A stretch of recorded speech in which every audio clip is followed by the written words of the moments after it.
Yeah, DB? Oh, just cleaning out the deadwood. Okay. Look, Mr. Cannell, I just can't afford to be without work right now, not even for a day. I've got a mother and 2 kid sisters. More good luck telegrams. Well, you know how it is. I've just got to keep on working, see? Sorry, sister. I was sent down here to clean house. I told you I can't use your column anymore. It's lavender and no lace. Send those other people in. I'll tell you what I'll do. I get $30 a week. I'll take 25, 20 if necessary. I'll do anything you say. It isn't the money. We're after circulation. What we need is fireworks.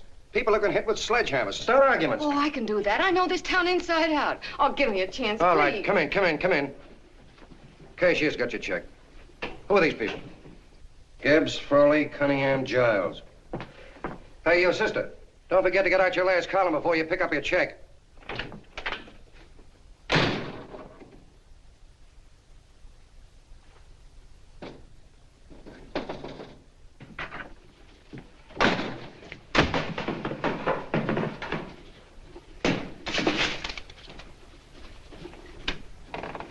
You're a couple of sticks shy in your column, man. Big rich slob like D.B. Norton buys a paper and 40 heads are chopped off.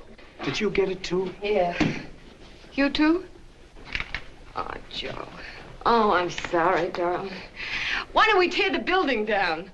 Before you do, Ann, perhaps you'd better finish this column. Yeah, lavender and old lace. Wait, Joe. Wait. Wants fireworks, huh? Okay.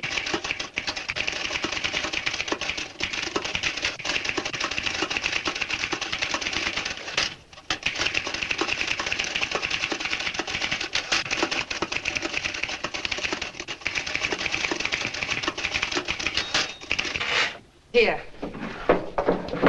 Below is a letter which reached my desk this morning. It's a commentary on what we laughingly call a civilized world. Dear Miss Mitchell, 4 years ago, I was fired out of my job. Since then, I haven't been able to get another one. At first, I was sore at the state administration because it's on account of the slimy politics here we have all this unemployment. But in looking around, it seems the whole world's going to pot. So in protest, I'm going to commit suicide by jumping off the City Hall roof. Signed, a disgusted American citizen, John Doe. Editor's note, if you ask this column, the wrong people are jumping off the roofs. Hey, Ann, this is the old Fakeroo, isn't it? Never mind that, Joe. Go ahead. Sorry.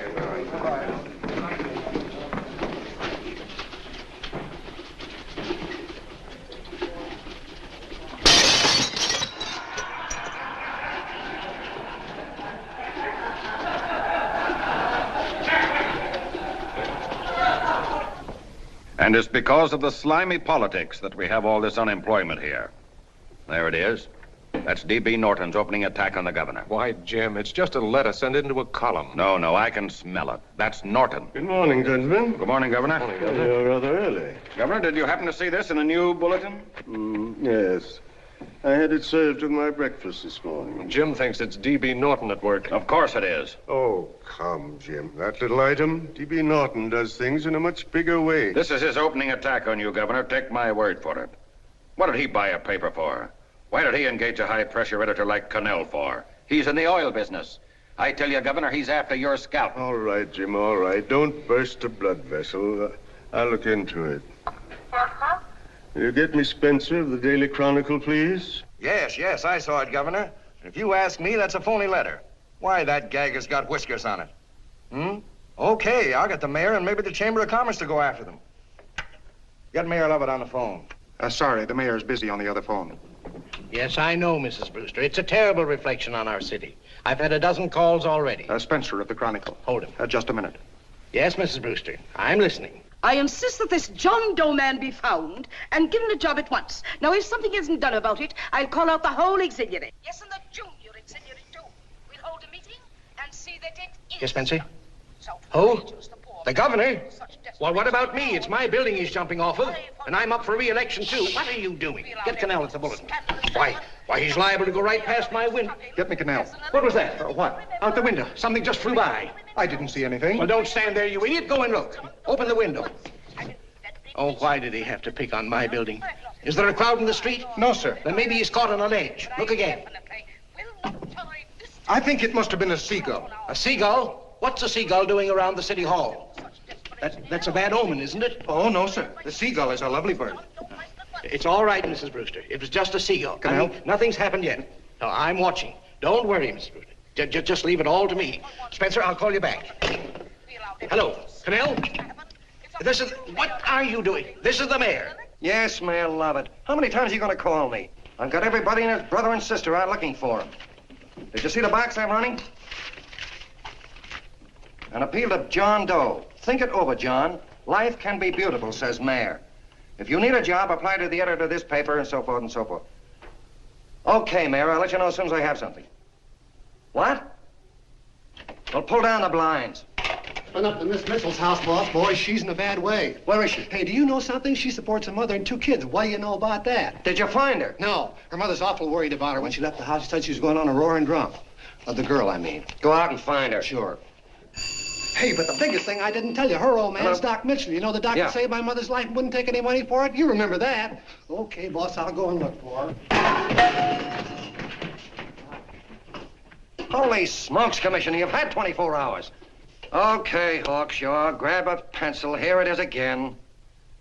About 5'5", brown eyes, light chestnut hair, and as fine a pair of legs as ever walked into this office. Did you want to see me? No. I've had the whole Army and Navy out searching for you because that's a game we play here every day. I remember distinctly being fired. That's right. But you have a piece of property that still belongs to this newspaper, and I'd like to have it. What's that? The letter. What letter? The letter from John Doe. Oh. The whole town's in an uproar. We've got to find him, and the letter's the only clue. There is no letter. We'll get a handwriting expert to... What? There is no letter. Say that again. There's no letter. I made it up. You made it up. Mm-hmm. You said you wanted fireworks. Don't you know there are 9 jobs waiting for this guy? 22 families want to board him free. 5 women want to marry him, and the mayor's practically ready to adopt him, and you... Just call the morgue, boss. He said there's a girl there. Shut up. Ann! Say, why didn't you... Beanie. Only one thing to do, Hank. Drop the whole business quickly. How? Run a story. Say John Doe was in here and is sorry he wrote the letter and... That's right. They've got it, sure. He came in here and I made him change his mind. Bulletin editor saves John Doe's life. Why, it's perfect. I'll have Ned write it up. Oh, Ned, I got a story I want you to... Wait a minute. Listen, you great, big, wonderful genius of a newspaper man. You came down here to shoot some life into this dying paper, didn't you? Well, the whole town's curious about John Doe, and boom, just like that, you're going to bury him. There's enough circulation in that man to start a shortage in the ink market. In what man? John Doe. What John Doe? John Doe, the one I made up. Look, genius, now look. Suppose there was a John Doe and he walked into this office. What would you do? Find him a job and forget about the whole business, I suppose, huh? Not me. I'd make a deal with him. A deal? Sure, when you get hold of a stunt that sells papers, you don't drop it like a hot potato. Well, this is good for at least a couple of months. You know what I'd do? Between now and, let's say, Christmas when he's gonna jump, I'd run a daily on. Starting with his boyhood, his schooling, his first job. A wide-eyed youngster facing a chaotic world. The problem of the average man, of all the John Does in the world. Now, then comes the drama. He meets discouragement. He finds the world his feet of clay. His ideals crumble. So what does he do? He decides to commit suicide and protest against the state of civilization. He thinks of the river, but no. No, he has a better idea. The city hall. Why? Because he wants to attract attention. He wants to get a few things off his chest, and that's the only way he can get himself heard. So? So he writes me a letter, and I dig him up. He pours out his soul to me. And from now on, we quote, I protest by John Doe. He protests against all the evils in the world. The greed, the lust, the hate, the fear. All of man's inhumanity to man. Arguments will start. Should he commit suicide or should he not? People will write in pleading with him. But no, sir. John Doe will remain adamant. On Christmas Eve, hot or cold, he goes. See? Very pretty. Very pretty indeed, Miss Mitchell. But would you mind telling me who goes on Christmas Eve? John Doe. What John Doe? The one we hire for the job, you lunkhead. Wait a minute. Let me get this through this lame brain of mine. Are you suggesting we go out and hire someone to say he's going to commit suicide on Christmas Eve? Is that it? Well, you're catching on. Who, for instance? Anybody. Beanie'll do. Why, sure. Who, me? Jump off a... Oh, no, any time at Christmas. I'm superstitious.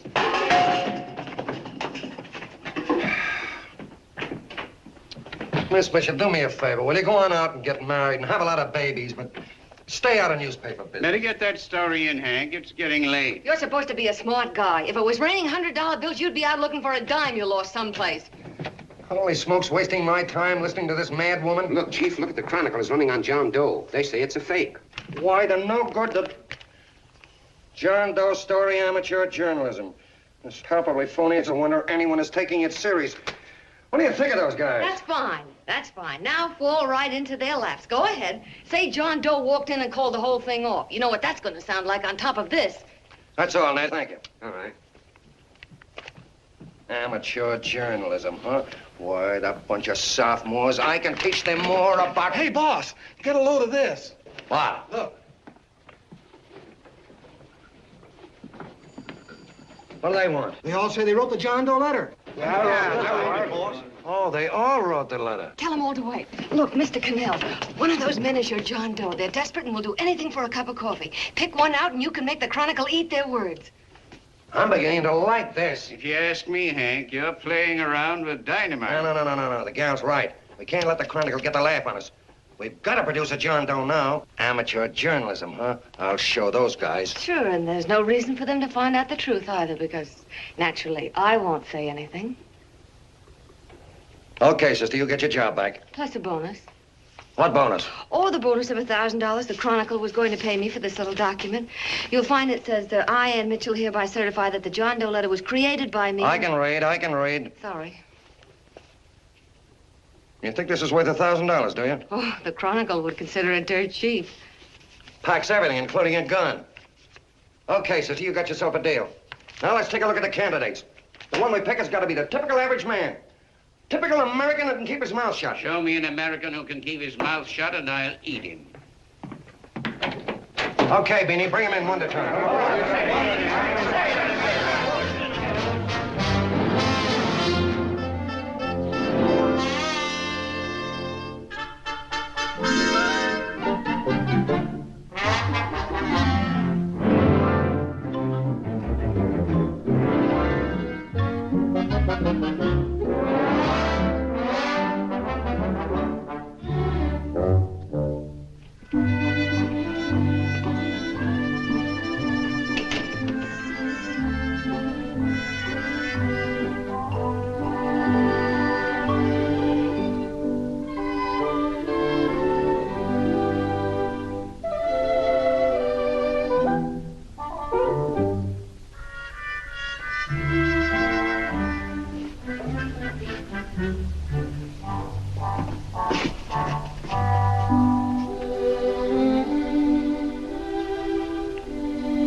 Did you write that letter to Miss Mitchell?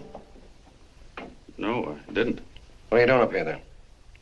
Well, the paper says there were some jobs around loose. Thought there might be one left over. Had any schooling? Yeah, a little. What do you do when you work? I used to pitch. Baseball? Yeah, so my wing went bad. Where'd you play? Bush leagues, mostly. How about family? Got any family? No. Oh, just traveling through, huh? Yeah, me and a friend of mine. He's outside. Looks all right. It's perfect, a baseball player. What could be more American? I wish he had a family, though. Be less complicated without a family. Look at that face, it's wonderful. They'll believe him. Come on. What's your name? Willoughby. John Willoughby. Long John Willoughby, they called me in baseball. Would you like to make some money? Yeah, maybe. Would you be willing to say you wrote that letter and stick by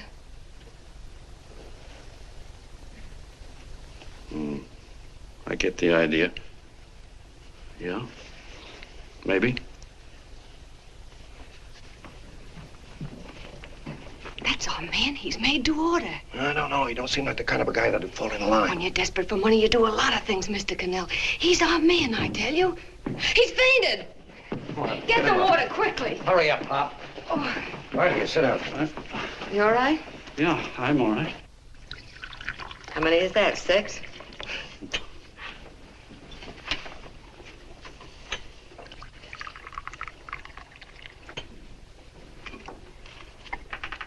Pretty hungry, weren't you? All this John Doe business is batty, if you ask me. Well, nobody asked you. Trying to improve the world by jumping off buildings. You couldn't improve the world if the buildings jumped on you. Don't mind the colonel. He hates people. He likes you well enough to stick around. Well, that's because we both play doohickeys. I met him in a boxcar a couple of years ago. I was fooling around with my harmonica, and he comes over and joins in. I haven't been able to shake him since.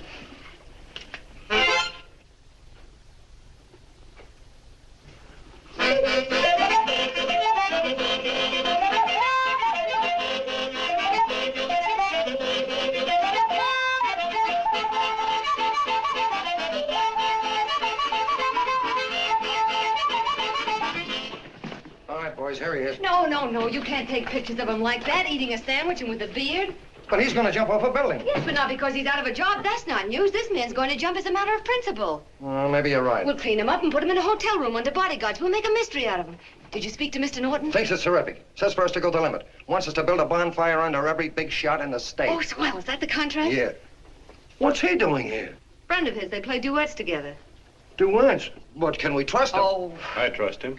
Oh, you trusted me. Well, that's fine. I suppose he trusts you, too. Oh, stop worrying. He's all right. Okay, but we don't want more than a couple of hundred people in on this thing. Now, the first thing I want is an exact copy of the John Doe letter in your own handwriting. I've got it already. Here. No, that's fine. Now, I want you to sign this agreement. It gives us an exclusive story under your name, day by day, from now until Christmas. On December 26th, you get one railroad ticket out of town. And the bulletin agrees to pay to have your arm fixed. That's what you want, isn't it? Yeah, but it's got to be by Bonesetter Brown. Okay, Bonesetter Brown goes. Here, sign it. Meanwhile, here's $50 spending money. That's fine. Beanie? Yes, boss. Take charge of him. Get him a suite at the Imperial and hire some bodyguards. Yeah, and some new clothes, Beanie. You think we better have him deloused? Yeah. Both of them? Yes, both of them, but don't let them out of your sight. Hey, Beanie, gray suit, huh? Yeah. Okay, fellas.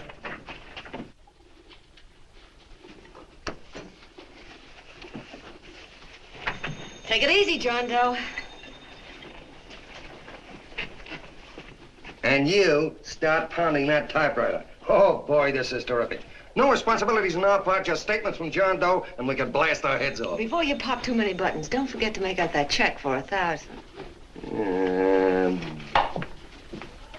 Okay, fellas, now, let me see. You sit outside the door. Nobody comes in, see? You two fellas sit in here. Hey, pretty nifty, huh? You ain't gonna get me to stay here. Sure you are. No, sir. That spot under the bridge where we slept last night's good enough for me. Say, what'll I do with this baggage? Well, stick him in the bedroom. Give me mine. I ain't staying. You know, we were headed for the Columbia River country before all this John Doe business came up. You remember that, don't you? Sure, I remember. Say, your ears popped coming up in the elevator. Mine did. All along, John. I tell you, it's no good. You're gonna get used to a lot of stuff that's gonna wreck you. Why, that $50 in your pocket's beginning to show up on you already.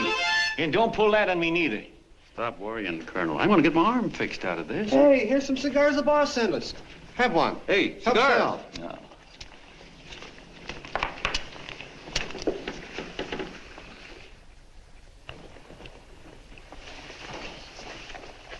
Say, I'll bet you even the major leaguers don't rate an outfit like this. Here, make yourself comfortable.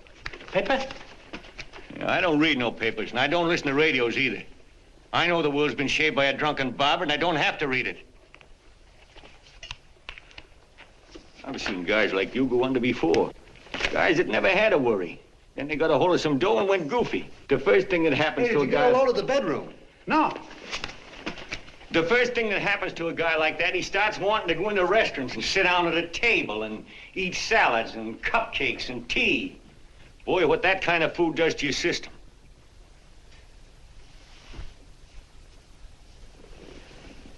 The next thing the dope wants is a room.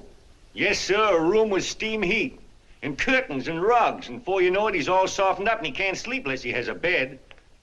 Hey, stop worrying, Colonel. $50 ain't gonna ruin me. I've seen plenty of fellas start out with $50 and wind up with a bank account. Hey, what's the matter with the bank account, anyway? And let me tell you, Long John, when you become a guy with a bank account, they got you. Yes, sir, they got you.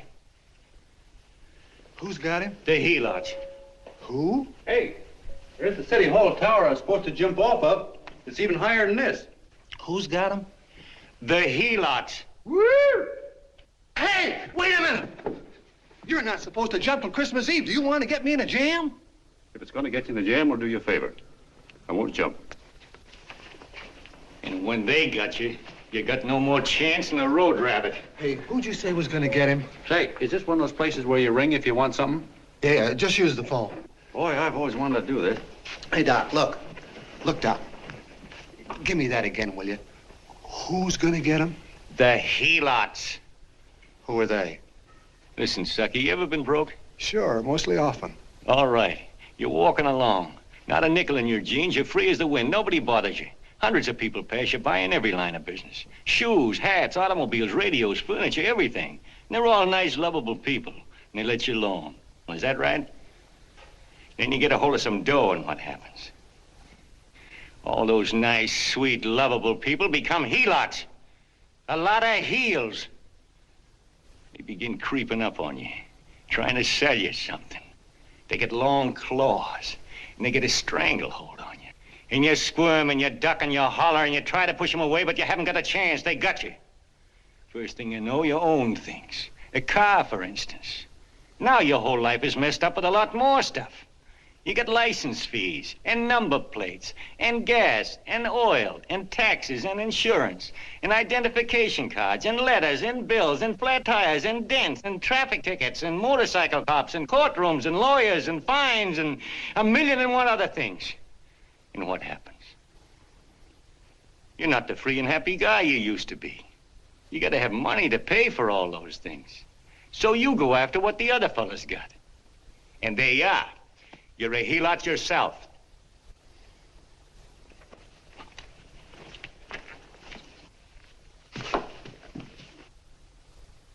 You win, Colonel. Here, take the 50.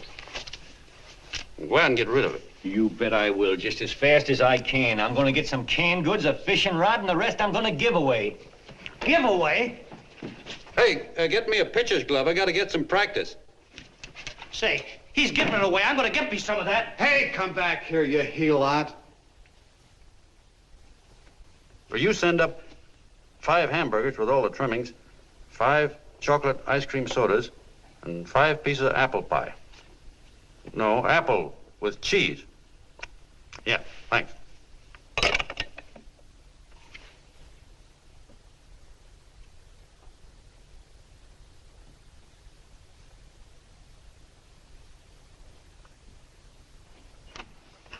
Hello there. Well, well. If it isn't the man about town. All set, Miss Anne. Hmm? Oh, yes. Let's go. Let's see, we want some action in these pictures. Action? Mm-hmm. That's good. No. This man's going to jump off a roof. Oh. Here, wait a minute. Let me comb your hair. Sit down. Yeah, that's better.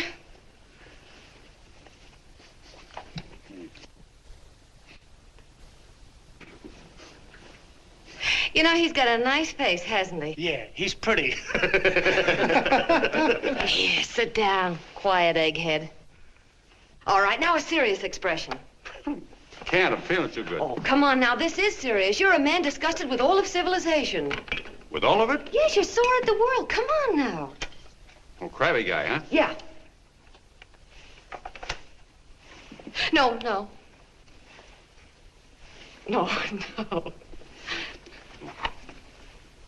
No, look, you don't have to smell the world. Well, all those guys in the picture Never mind stand... those guys. All right, stand up. Now, let's see what you look like when you protest. Against what? Against anything, just protest. You got me. Oh, look, I'm the umpire, and you just cut the heart of the plate with your fast one, and I called it a ball. What would you do? Oh, you did, huh? Yeah. Why can't you call him right, you boneheaded... Grab it, Eddie, grab it!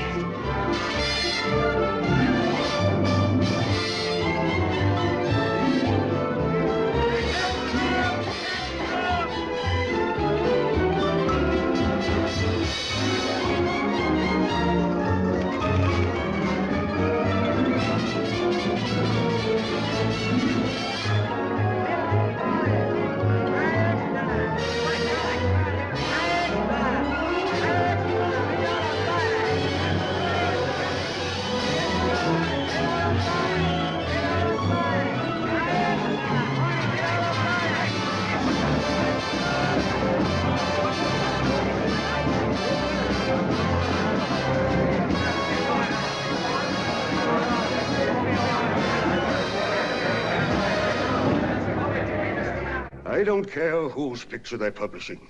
I still say that this John Doe person is a myth, and you can quote me on that. And I'm going to insist on his being produced for questioning. You know as well as I do that this whole thing is being engineered by a vicious man with a vicious purpose, Mr. D.B. Norton.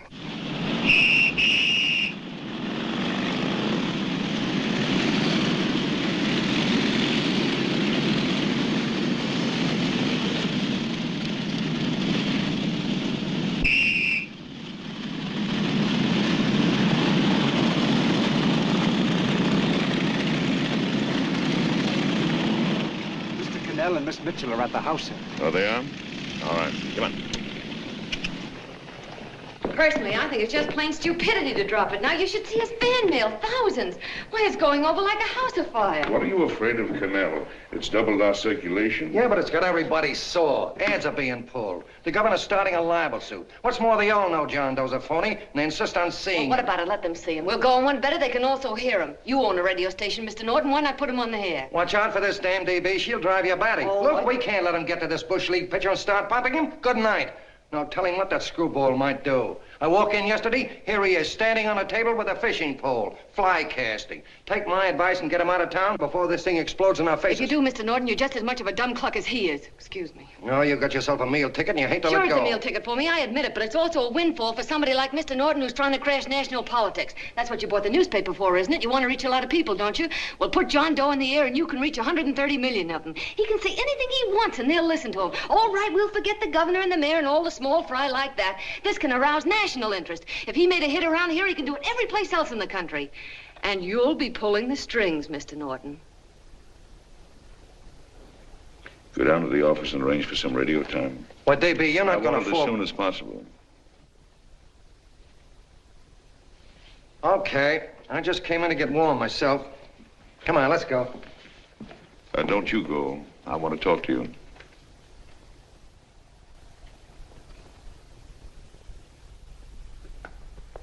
Sit down.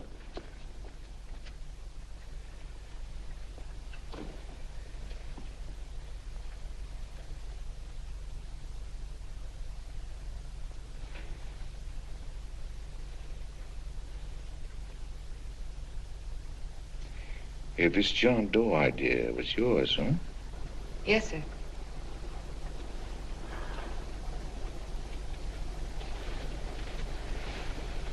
How much money do you get? $30. $30. Well, what are you after? I mean, what do you want? A journalistic career? Money. Money? Well, I'm glad to hear somebody admit it. Do you suppose you could write a radio speech that would put that fellow over? Oh, I'm sure I can. Do it and I'll give you $100 a week. $100? That's only the beginning. You play your cards right and you'll never have to worry about money again. Oh, I knew it. Hello. Hello. Whenever there's a pretty woman around. This is my nephew, Ted Sheldon, Miss Mitchell. How do you do? How do you do? All right, Casanova, I'll give you a break. See that Miss Mitchell gets a car to take her home. Always reading my mind, aren't you? Thank you very much for everything. And Miss Mitchell, I think from now on you'd better work directly with me. Yes, sir.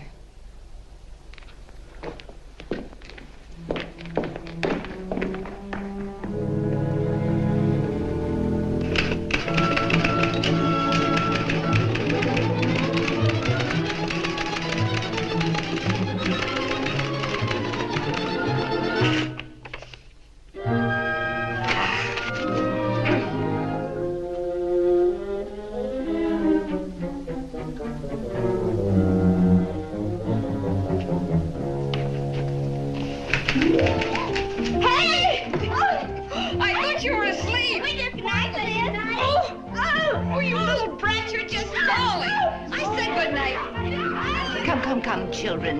It's past your bedtime. Go on, Mama. Come on. Now, pooch off the Stick your bed. fork through me. I'm done. I'll never get this speech right. Oh, yes, you will, Ann, dear. You're very clever. Yeah, I know. What are you looking for? Your purse, I need $10. What for? I gave you 50 just the other day. Yes, I know, dear, but Mrs. Burke had her baby yesterday. 9 pounds. And there wasn't a thing in the house. And then the community chest lady came. And the 50's all gone, huh? Who's the 10 for? The Websters. The Websters. You remember those lovely people your father used to take care of. I thought I'd buy them some groceries. Oh, Anne, dear, it's a shame those... You're marvelous, Ma. You're just like Father used to be. Do you realize a couple of weeks ago we didn't have enough to eat ourselves? Well, yes, I know, dear, but these people are in such need. And we have plenty now. If you're thinking of that $1,000, forget it. It's practically all gone. We owed everybody in town. Now, you just got to stop giving all your money away. Oh, Anne, dear. Oh, I'm sorry, Ma. Oh, don't pay any attention to me. I guess I'm just upset about all this. Gee whiz, here I am with a great opportunity to get somewhere, to give us security for once in our lives, and I'm stuck. If I could put this over, your Mrs. Burke can have 6 babies. You mean this speech you're writing? Yeah, I don't know. I simply can't get it to gel.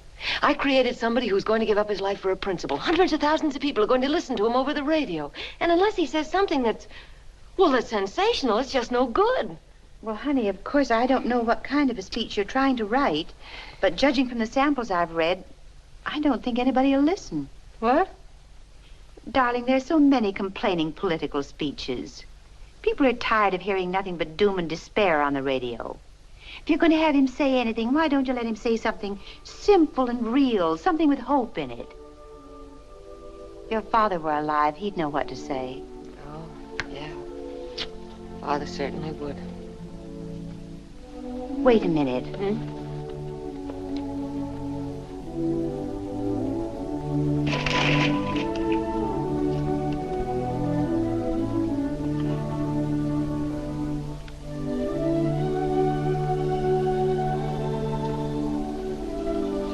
That's your father's diary, Anne. Father's... I never knew he had a diary. There's enough in it for 100 speeches. Things people ought to hear nowadays. You'll be careful of it, won't you, dear? It's always helped to keep your father alive for me. You bet I will, Ma. Wait a minute. John Doe don't want to sign no autographs. Well, what does he do all day? What does he do all day? He's writing out his memories. Sorry, lady, you can't see Mr. Doe. He wants to be alone. No, he just sits around all day and commutes with himself.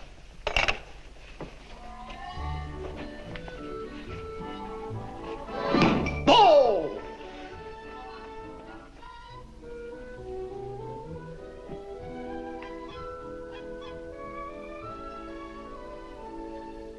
I don't know how you're going to stand it around here till after Christmas.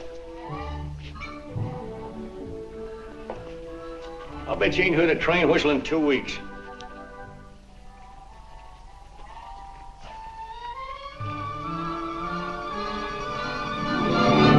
Steve, right!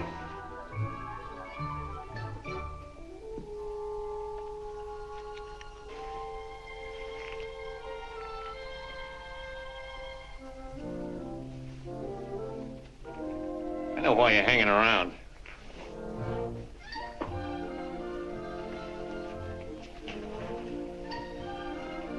You're stuck on the girl. That's all a guy needs is to get hooked up with a woman.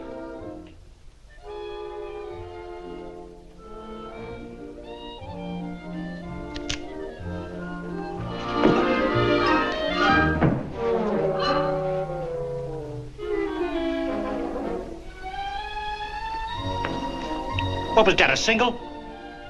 First baseman dropped the ball. Butterfingers. Tough luck, pal.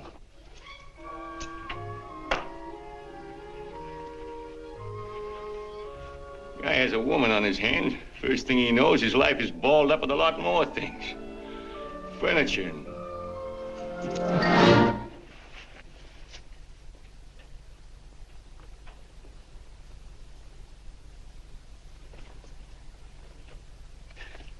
Did you get him? You're out. Swell. What's this, the end of the 8th? 9th.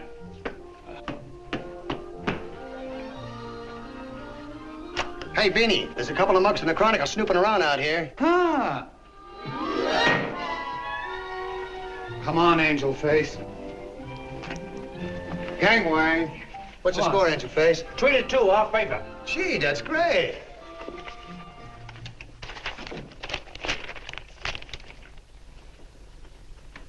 Hey, you got swell form there. Must have been a pretty good pitcher. Pretty good. Say, I was just about ready for the major leagues when I chipped a bone in my elbow. I got it pitching a 19-inning game. 19? Yeah. There was a major league scout there watching me, too. And he came down after a game with a contract. You know what? I couldn't lift my arm to sign it. I'll be okay, though, as soon as I get it fixed up. It's too bad. What do you mean, too bad? Huh? Oh, that you'll never be able to play again. What are you talking about? I just told you I was going to get... Well, you know how they are in baseball if a guy's mixed up in a racket. Racket? What do you mean? Well, I was just thinking about this John Doe business. Why, as soon as it comes out it's all a fake, you'll be washed up in baseball, won't you? Yeah. Hey, doggone. I never thought about that.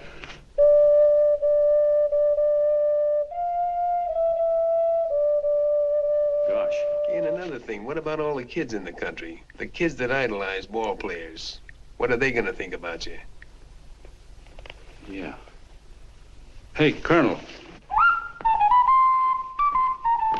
Did you hear that? I gotta figure some way out of this thing. Elevators are still running. I know one way you can do it. How? Well, when you get up there on the radio, all you have to do is to say the whole thing's a frame-up. Make you a hero sure as you're born. Yeah, but how am I going to get my arm fixed? Well, that's a cinch. I know somebody that'll give you $5,000 just to get up on the radio and tell the truth. $5,000? Yeah, $5,000, and he gets it right away. You don't have to wait till Christmas. Look out, Long John. They're closing in on you. Say, who's putting up this dough? Fellow runs the Chronicle. Here's the speech you make, and it's all written out for you. $5,000. Holy mackerel, I can see the helots coming, the whole army of them. It's on the level.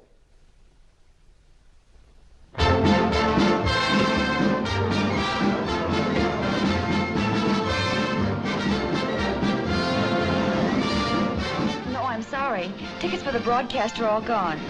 Phone the bulletin. Sorry, no more tickets left.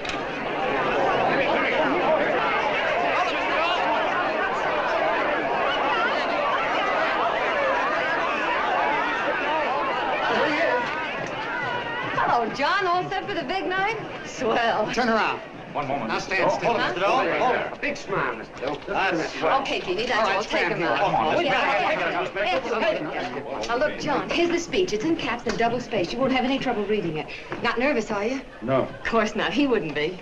Who? John Doe, the one in there. Hey, don't let your knees rattle. It picks up on the mic. Oh, Beanie, you needn't be nervous, John. All you have to remember is to be sincere. Pick up that phone, Miss Mitchell. It's for you. Okay.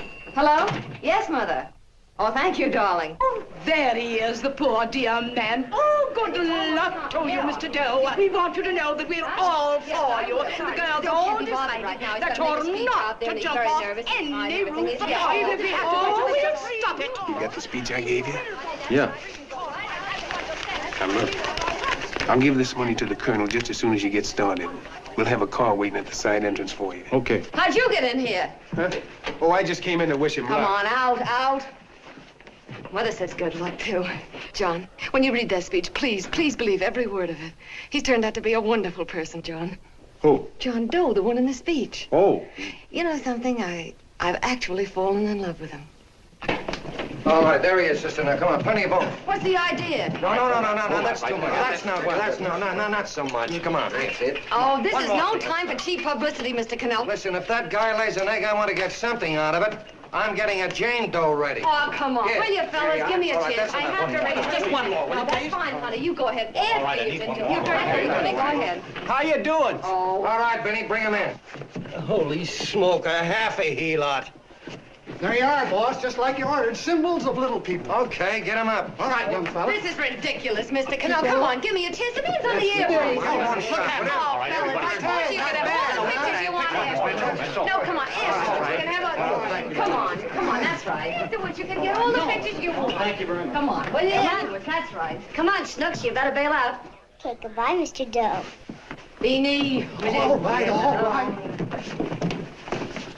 Better get ready. 1 minute to go. Wow, 1 minute to go and the score is nothing to nothing. Now, please, John, you won't let me down, will you? Will you? Of course you won't. If you'll just think of yourself as the real John Doe.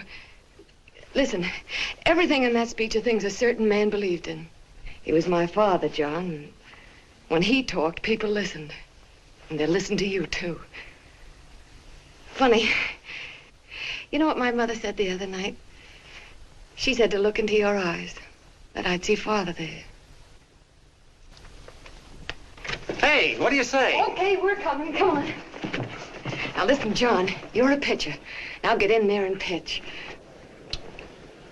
Good luck. Give him room, let him through. Come on.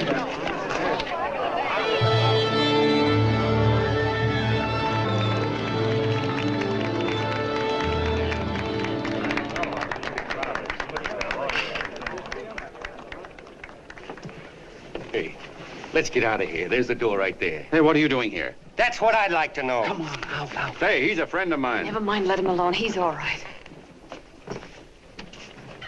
I'll be right over there pulling for you. No, John, over here.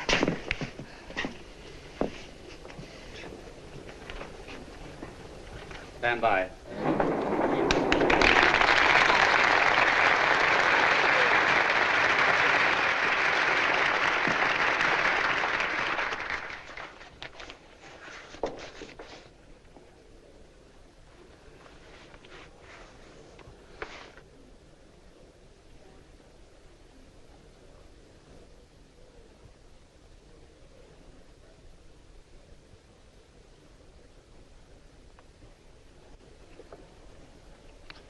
Phone the Chronicle. Tell them to start getting those extras out.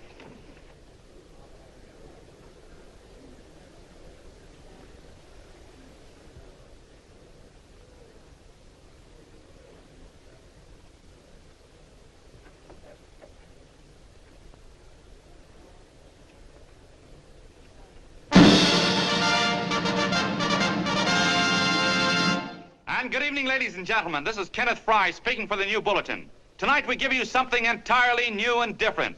Standing beside me is the young man who has declared publicly that on Christmas Eve he intends to commit suicide, giving as his reason, quote, "I protest against the state of civilization," end quote.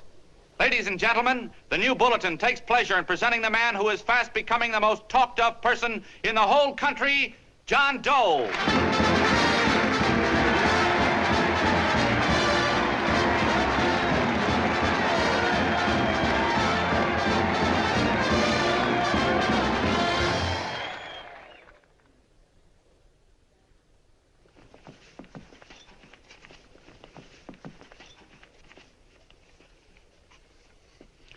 Ladies and gentlemen,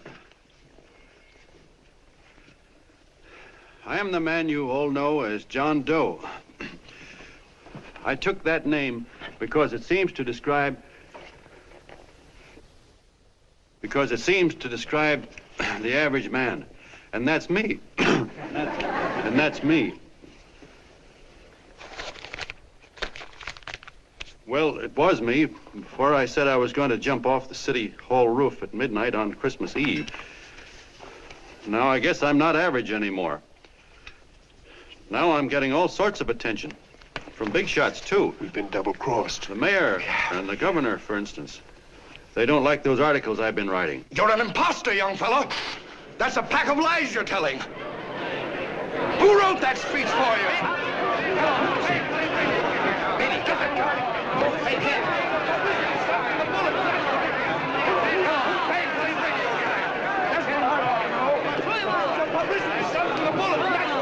Spencer. Ladies and gentlemen, the disturbance you just heard was caused by someone in the audience who tried to heckle Mr. Doe. The speech will continue.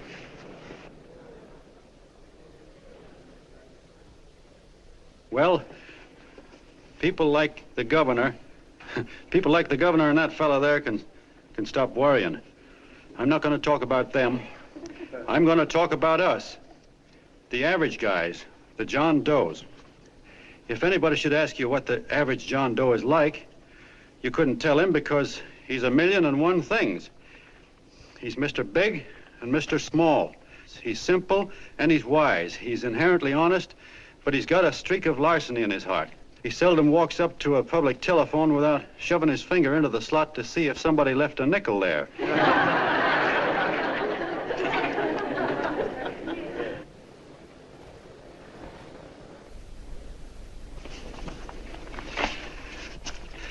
He's the man the ads are written for. He's the feller everybody sells things to. He's Joe Dokes, the world's greatest stooge and the world's greatest strength.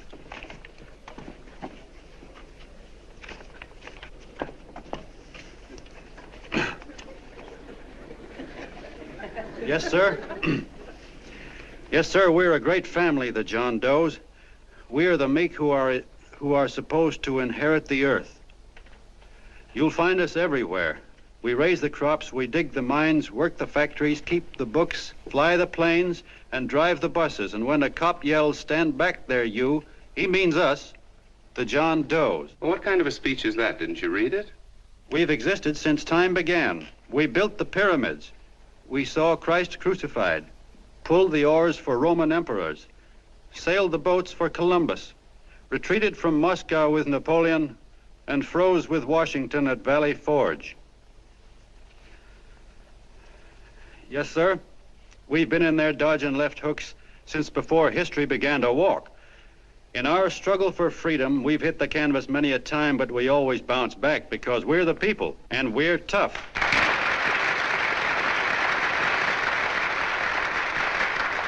They've started a lot of talk about free people going soft, that we can't take it. That's a lot of hooey. A free people can beat the world at anything, from war to tiddlywinks, if we all pull in the same direction.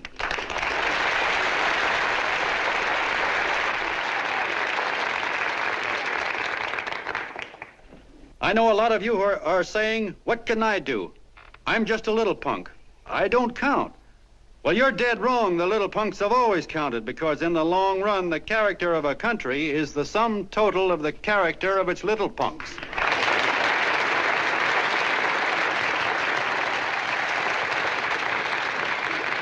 But we've all got to get in there and pitch. We can't win the old ball game unless we have teamwork. And that's where every John Doe comes in.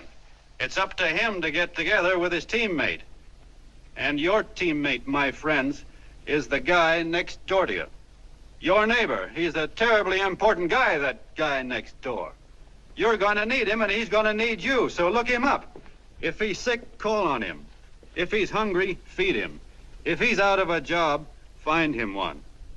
To most of you, your neighbor is a stranger, a guy with a barking dog and a high fence around him. Now, you can't be a stranger to any guy that's on your own team. So tear down the fence that separates you. Tear down the fence, and you'll tear down a lot of hates and prejudices. Tear down all the fences in the country, and you'll really have teamwork.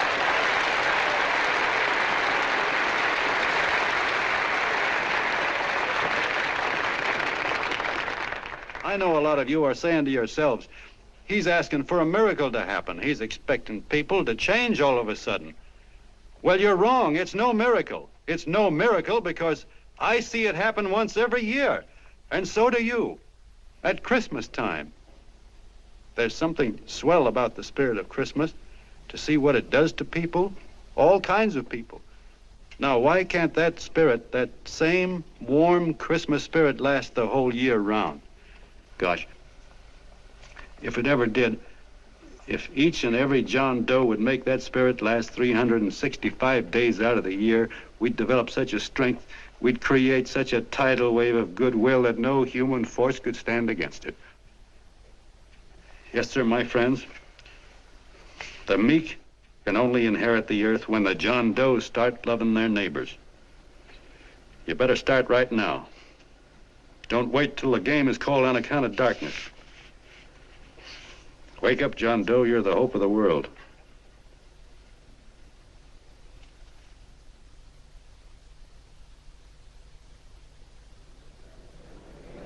John, you were wonderful.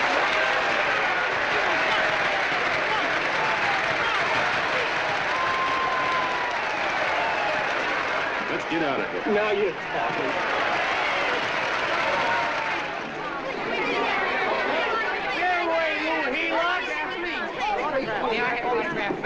Please, hey!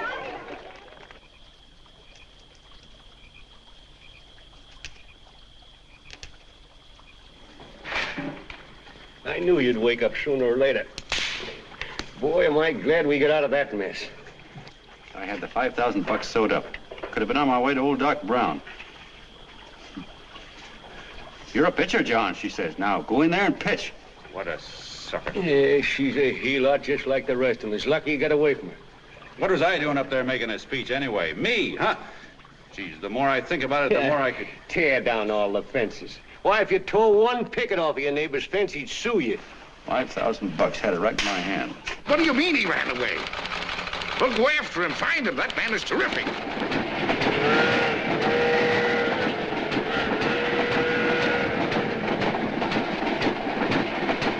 Columbia River, here we come.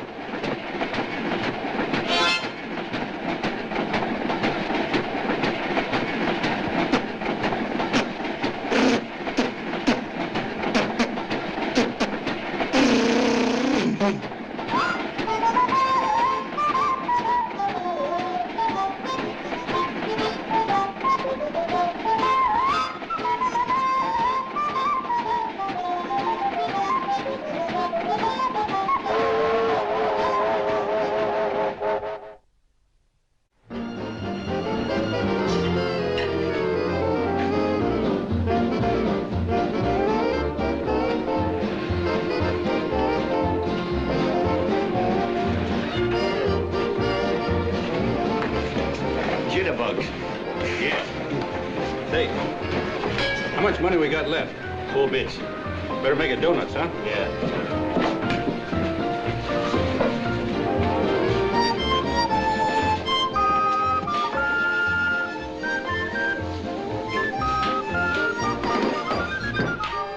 What'll it be, gents? Have you got a couple of steaks about that big and about that thick? Yeah, with hash brown potatoes and tomatoes and apple pie and ice cream and coffee. And donuts, I know. Hey, Ma! Seekers, a pair. Fingers a pair coming up. Glad he took the tea out of that.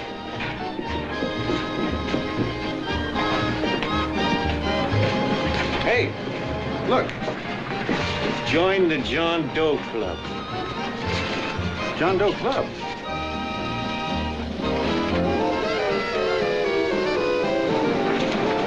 Uh-oh. You John Doe? Who? John Doe. Ah, you need glasses, buddy. Oh, but it's a spitting image of John Doe. Yeah, but his name is Willoughby. Oh, John Willoughby. I'm a baseball player. Sure. Oh, no, I'd know that voice anyway. You can't kid me. You John Doe. Hey, Ma! Ma! That's John Doe. John Doe? Yeah, sitting right there, big as life. Who'd you say it was? John Doe, the big guy there. Pictures in the paper. That's John Guy. John Doe. John Doe. Sitting right there, John Doe. Hey, operator, Dan's Beanery. Look, call everybody in town. John Doe was just in my place. Yeah, he ordered donuts.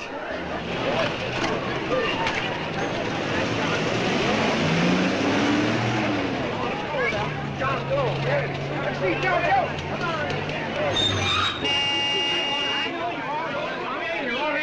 John Doe, we're all neighbors. But my office is packed like a sardine box. What does John Doe look like, Mr. Mayor? Oh, he's one of those great big outdoor type men. No, you can't see him. You didn't vote for me the last time. Shame on you. What are you doing there? Get off my front porch anyhow. Mr. Norton come yet?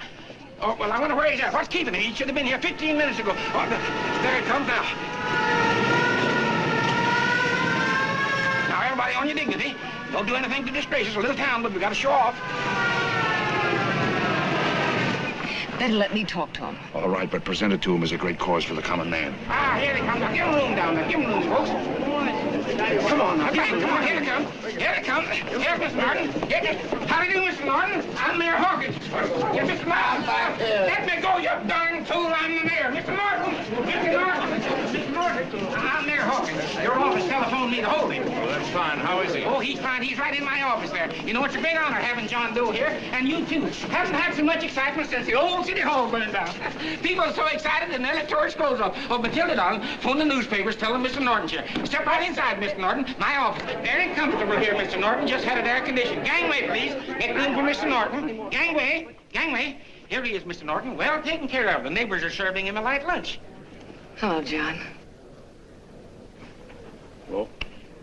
Mr. Mayor, if you don't mind, we'd like to talk to him alone. Why, certainly, certainly. All right, everybody. Clear out. No, but you... Everybody, quickly now. Come on. Come on. Come on. That's All right. Don't argue with me here. Wait till we get home. Don't you push me around like that. Even though I'm your wife, you can't push me around. Look, Mr. Norton, I think you got a lot of nerve having those people hold us here. There's nobody holding you here, Mr. Doe. It's only natural There's that people... nobody holding us here. Let's get going. Incidentally, my name isn't Doe, it's Willoughby. Look, John, something terribly important's happened. They're forming John Doe clubs. We know of 8 already, and they say that there's John Doe clubs? What for? To carry out the principles you talked about in your radio speech. I don't care what they're forming. I'm on my way, and I don't like the idea of being stopped either. Oh, but you don't know how big this thing is. You should see the thousands of telegrams we've received and what they're saying about you. Look, it started as a circulation stunt, didn't it? Well, you got your circulation. Now, why don't you let me alone? Oh, it started as a circulation stunt, but it isn't anymore. Mr. Norton wants to get back of it and sponsor John Doe clubs all over the country. He wants to send you on a lecture tour. Me? Uh-huh. Well, certainly, with your ability to influence people, it might grow into a glorious movement. Say, let's get something straight here. I don't want any part of this thing. If you got an idea I'm going around lecturing to people, why, you're crazy.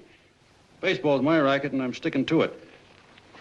Come on, Colonel, let's get out of here. John, Please, please. I just got rid of one crowd. but please, Mr. Mayor, tell him the John Doe Club wants to talk to him. Let them in, Mr. Mayor. Let them come in. Okay, folks, but remember your manners. No stampeding. Walk slow, like you do when you come to pay your taxes.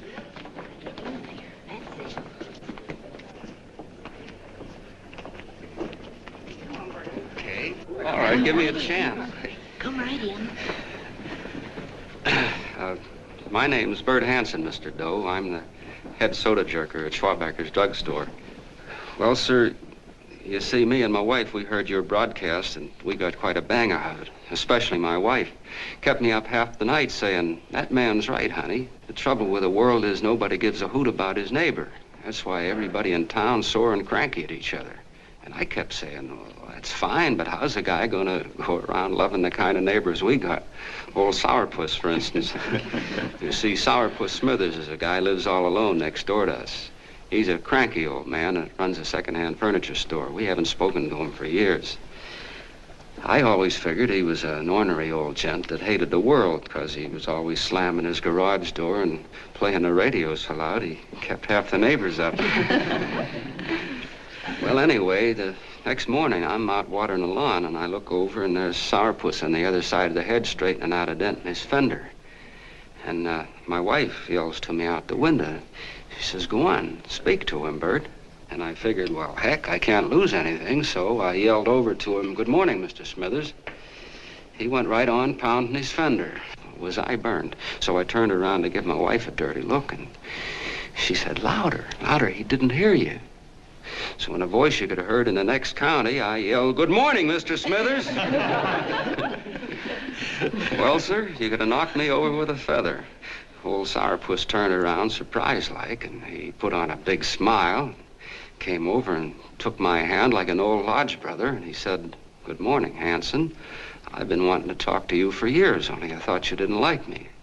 And then he started chatting away like a happy little kid, and he got so excited his eyes all... Well, Mr. Doe, before we got through, I found out Smithers is a swell egg, only he's pretty deaf, and that accounts for all the noises. And he says it's a shame how little we know about our neighbors. And then he got an idea. And he said, how's about inviting everybody someplace where we can all get together and know each other a little better? Well, I'm feeling so good by this time, I'm ripe for anything. So Smithers goes around the neighborhood inviting everybody to a meeting at the schoolhouse. And I tell everybody that comes in the store, including Mr. Schwabacker, my boss. I'm talking too much. Well, I'll be doggone if for 40 people don't show up. Of course, none of us knew what to do, but we sure got a kick out of seeing how glad everybody was just to say hello to one another. Tell him about making Sourpuss chairman. Oh, yeah, we made Sourpuss chairman and decided to call ourselves the John Doe Club. And say, incidentally, this is my wife. Come here, honey. This is my wife, Mr. Doe. How do you do, Mr. Doe? Sourpuss is here, too. Oh, is he? This is Sourpuss, or excuse me, Mr. Smithers, Mr. Doe. That's all right. If you didn't call me Sourpuss, it wouldn't feel natural. Well, anyway, I guess nearly everybody in the neighborhood came except the Delaney's. The Delaney's live in a big house with an iron fence around it, and they always keep their blinds drawn. And we always figured that he was just an old miser that sat back counting his money, so why bother about inviting him? Until Grimes, the milkman, spoke up and he said, say, you've got the Delaney's all wrong. And then he tells us about how they canceled their milk last week and how when he found a note in the bottle, he got kind of curious-like and he sort of peeked in under the blinds and found the house was empty. If you ask me, he says, they're starving. Old man Delaney has been bringing his furniture over to my place at night, one piece at a time, and selling it. Yeah. And, well, sir, a half dozen of us ran over there to fetch him, and we brought him to the meeting. And what a reception they got. Why, everybody shook hands with him and made a fuss over him, and, well, finally, Mr. and Mrs. Delaney just sat right down and cried. And then we started to find out about a lot of other people. Yeah, sure. Well, you know Grubel, for instance. Grubel's here. See? Yeah, that's a... Of course, you don't know Grubel, but he's the man that everybody figured was the worst no-account in the neighborhood because he was living like a hermit and nobody would have anything to do with him. That isn't little Murphy. The postman told us the truth. Why, Grubel, he says, he lives out of garbage cans because he won't take charity, because it'd ruin his self-respect, he says. Just like you said on the radio, Mr. Doe. Well, sir, about a dozen families got together and gave Grubel a job watering their lawns. Isn't that wonderful? And then we found jobs for 6 other people, and they've all gone off for leave. Yeah, and my boss, Mr. Schwabecker, made a job in his warehouse for old man Delaney. And he gave you that $5 raise. Yeah, wasn't that swell? Why, Bert, I feel slighted. I'd like to join, but nobody asked me. I'm sorry, Mayor, but we voted that no politician could join. Just the John Does of the neighborhood, because you know how politicians are. Well, the reason we wanted to tell you this, Mr. Doe, was just to give you an idea of what you started. And from where I'm sitting, I don't see any sense in you jumping off any building. No. Well, thank you for listening. Goodbye, Mr. Doe. You're a wonderful man, and it strikes me you can be mighty useful walking around for a while. Hey, goodbye, Mr. Doe. Goodbye, Mr. Doe.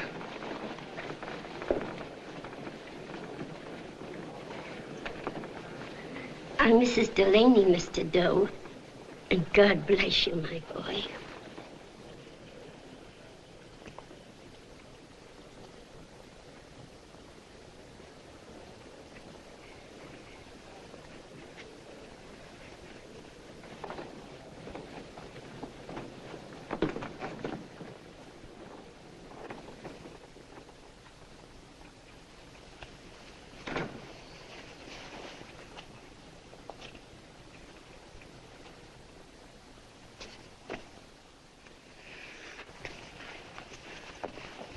Gee whiz, I'm all mixed up. I don't get it. Look, all those swell people think I'm going to jump off a building or something. I never had any such idea. Gosh. The fellow'd have to be a mighty fine example himself to go around telling other people how to... Say, look, what happened the other night was on account of Miss Mitchell here. She wrote the stuff. Don't you see what a wonderful thing this can be? But we need you, John. You're hooked. I can see that right now. They got you. Well, I'm through. For 3 years, I've been trying to get you up to the Columbia River country. First, it was your glass arm. Then it was the radio. And now it's the John Doe clubs. Well, I ain't waiting another minute. Gangway, you helots. Hey, Colonel, wait a minute. Oh, please. Hey, Colonel! I want you personally to go along with John Doe and Miss Mitchell and handle the press and the radio. Me? Yes, I don't want to take any chances. And Johnson. Yes, Stevie? Your crew will do the mop-up job. They'll follow John Doe into every town, see that the clubs are properly organized and the charter's issued. Right. There are only 8 flags up there now. I want to see that map covered before we get through.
they made demands, I'd understand it. But the John Does ask for nothing. People are going off relief. If this keeps up, I'll be out of a job. As soon as it gets strong enough, we'll find out what John Doe wants. 30 every Thursday, 60 at 60. Who knows what? I'm sorry, boss. They just won't let anybody talk politics to them. It's crazy. We've got to get to them. They represent millions of voters.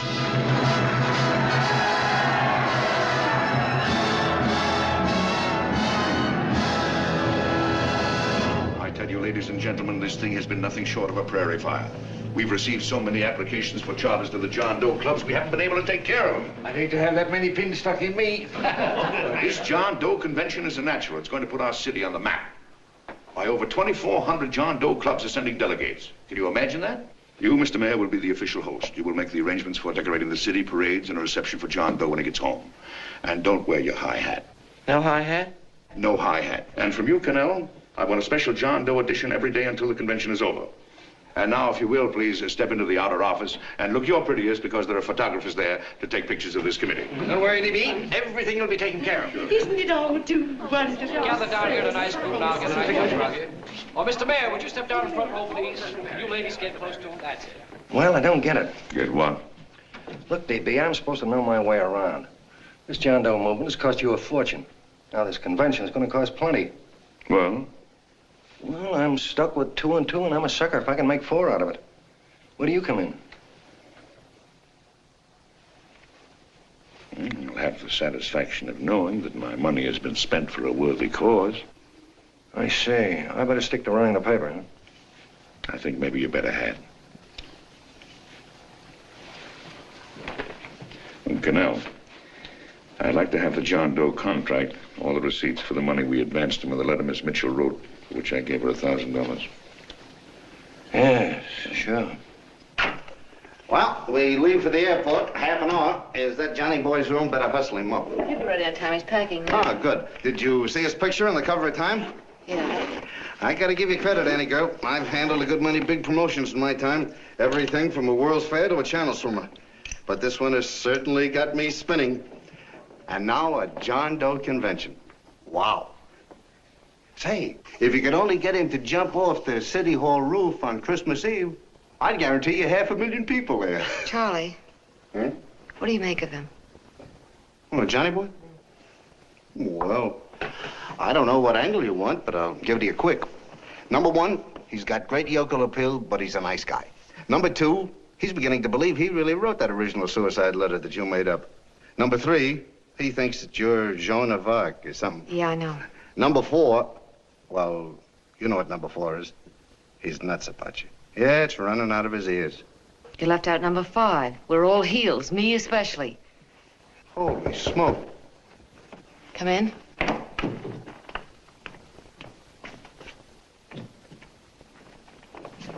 Small pack. Good, I'll go and get Beanie Boy.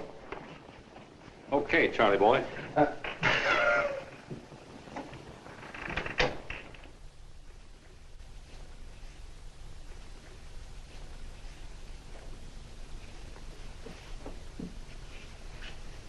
Can I help you pack? No, thank you.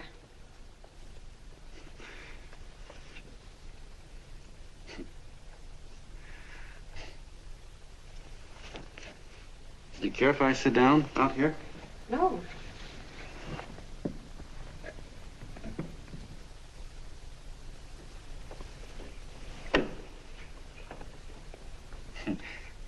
You know, I had a crazy dream last night. It was about you. About me? Yeah, sure was crazy. I dreamt I was your father.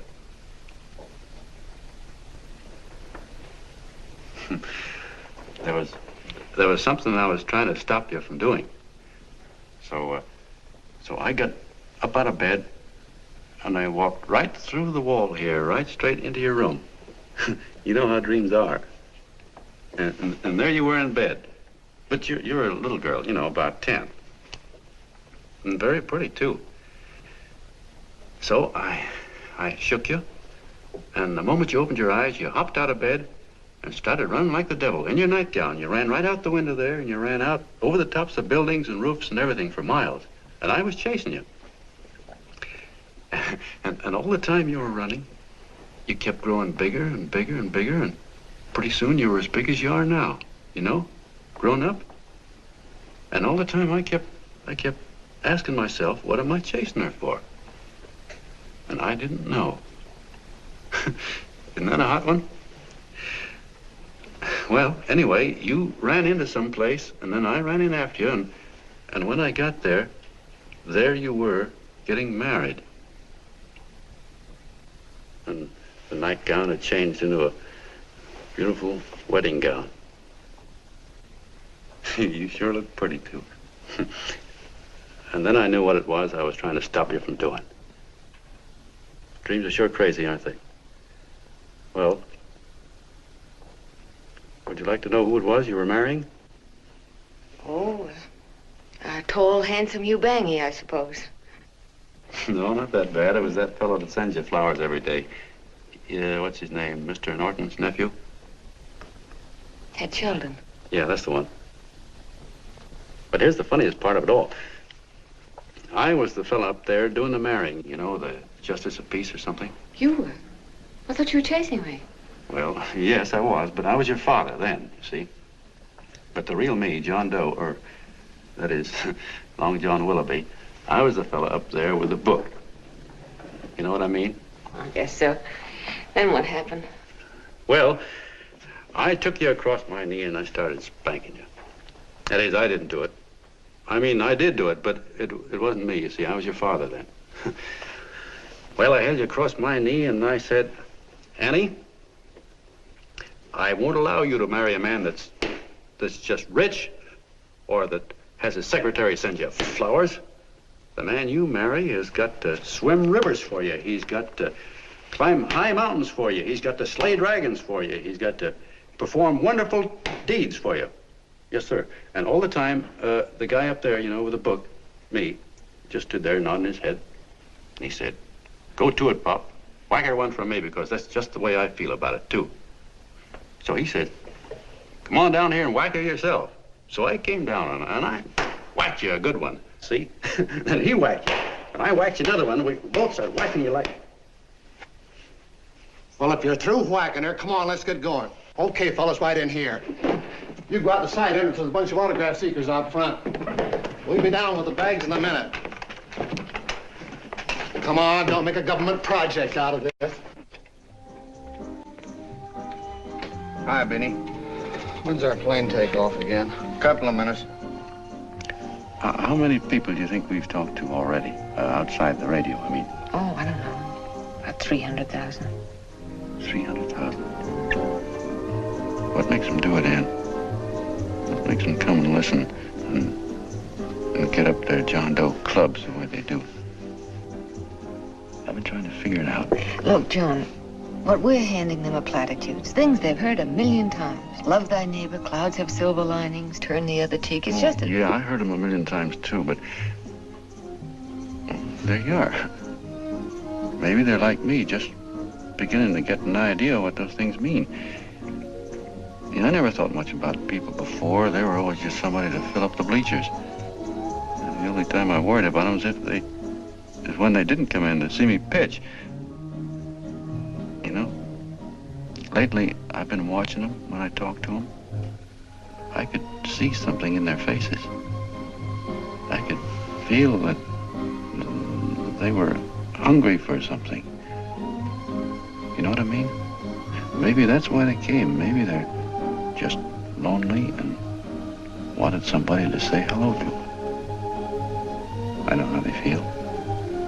I've been lonely and hungry for something practically all my life.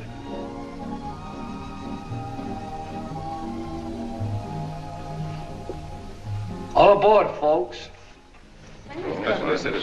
Yeah, that's true. Oh, somebody else sitting here? No, that's your seat. And this is your coat. Mine? A little token of appreciation.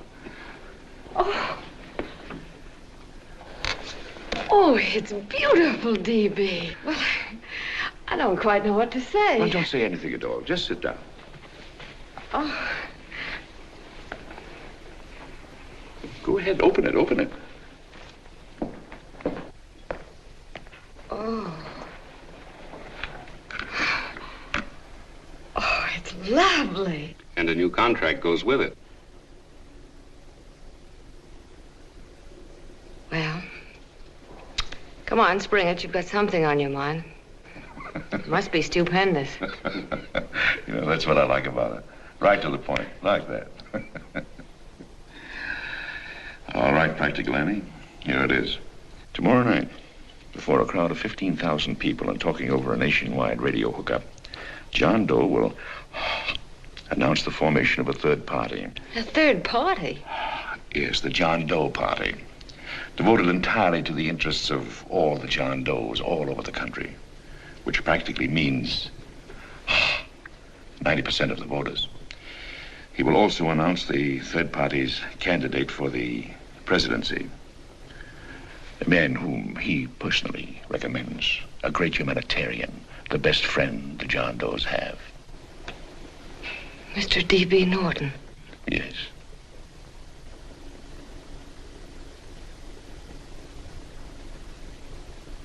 Wow.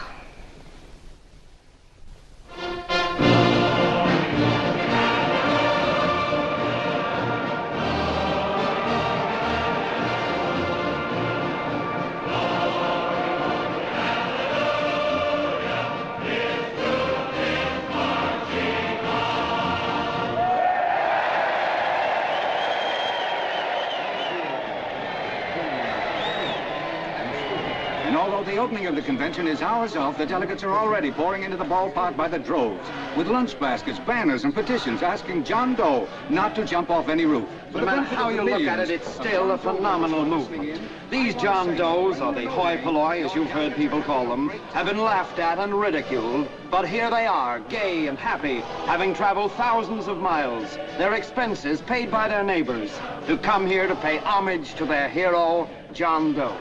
And in these days of wars and bombings, it's a hopeful sign that a simple idea like this can sweep the country. An idea based on friendliness, on giving and not taking, on helping your neighbor and asking nothing in return. And if a thing like this can happen, don't let any of your grumbling friends tell you that humanity is falling apart. This is John B. Hughes, signing off now and returning you to our main studio until 9 o'clock, when the convention will officially open. Oh, John, come in. Say, I'm it's raining out a little. That's all right. It's good to see you. Sit down. Thanks.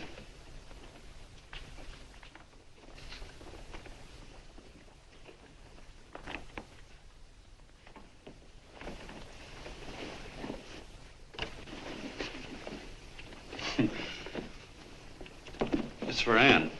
Oh, how nice. Thank you very much. Flowers. I'm terribly sorry she isn't here. She isn't? No, she just left. I'm surprised you didn't run into her. She went over to Mr. Norton's house. Oh. Did you want to see her about something important? Yeah, well, no, it'll wait. Say, he's a nice man, isn't he? Mr. Norton, I mean. He's done an awful lot for the...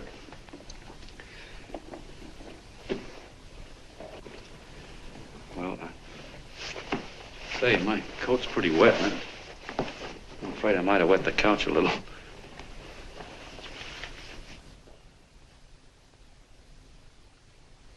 Well, I guess I'll see her at the convention later.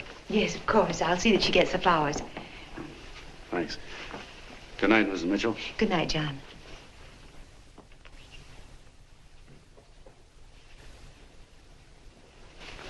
Say, Miss Mitchell, I'm kind of glad Anne isn't here. You see, I came over here hoping to see her alone, and kind of hoping I wouldn't, too, you know what I mean? There was something I wanted to talk to her about. But, well, it'll wait, I guess. Good night. Good night, John. Say, look, Mrs. Mitchell, have you ever been married? I'm sure you have. Gosh, that's pretty silly. I guess you must think I'm kind of batty. Well, I guess I'd better be going at that. John, my husband said, I love you. Will you marry me? You did? What happened? I married him. Well, yeah, that's what I mean, see? It was easy as all that, huh? Uh-huh. Yeah, but look, Mrs. Mitchell, you know, I love Ann, and it's going to be awfully hard for me to say it because, well, you know, she's so wonderful. And, well, the best I ever was a Bush League pitcher. And, you know, I think she's in love with another man, the one she made up. You know, the real John Doe. Well, that's pretty tough competition. I bet you he'd know how to say it all right. On me, I get up to it and around it and in back of it, but I never get right to it. You know what I mean? So the only chance I've got is, well, if somebody could kind of give her a warning, sort of prepare her for the shock. You mean you'd like me to do it? Hmm? Well, I was thinking that, yeah, you know, sort of break the ice. Of course I will, John. Gee, thank you, Mrs. Mitchell. Hey, you're okay.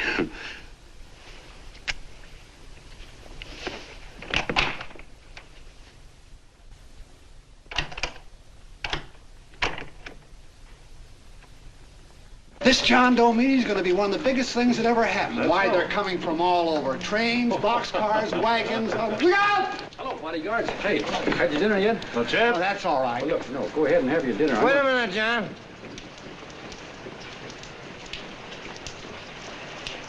Hello, Mr. Connell. How are you, John? John, I want to have a little talk with you. What's the matter? Are you falling? Come here. Hey, boss. Oh, quiet. Say, tell me something. Did you read the speech you're going to make tonight?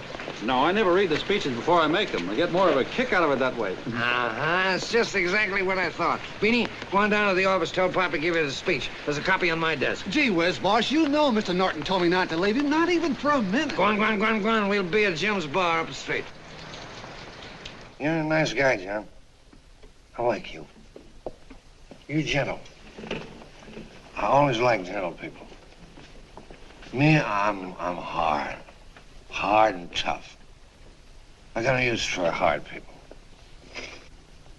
Gotta be gentle to suit me. Like you, for instance.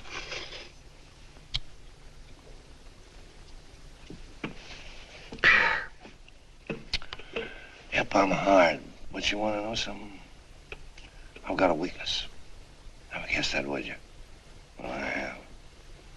Want to know what it is? Star-Spangled Banner. Screw you, huh? Well, maybe it is, but play the Star-Spangled Banner. I'm a sucker for it. Always gets me right here. Know what I mean? Yeah, it gets me right back here. Oh, back there, huh? Well, every man to his own taste. You weren't old enough. You weren't old enough for the World War, were you, Jim? No, of course not. No, you must have been just kidding. I was just ripe and raring to go. You know what my old man did when I joined up? He joined up, too. Got to be a sergeant. And here's a kick for you. We were in the same outfit. Funny, huh? Hmm?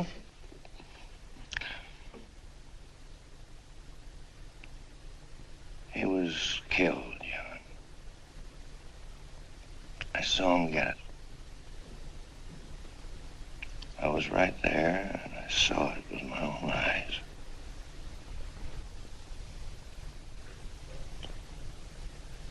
Me, I came out without a scratch.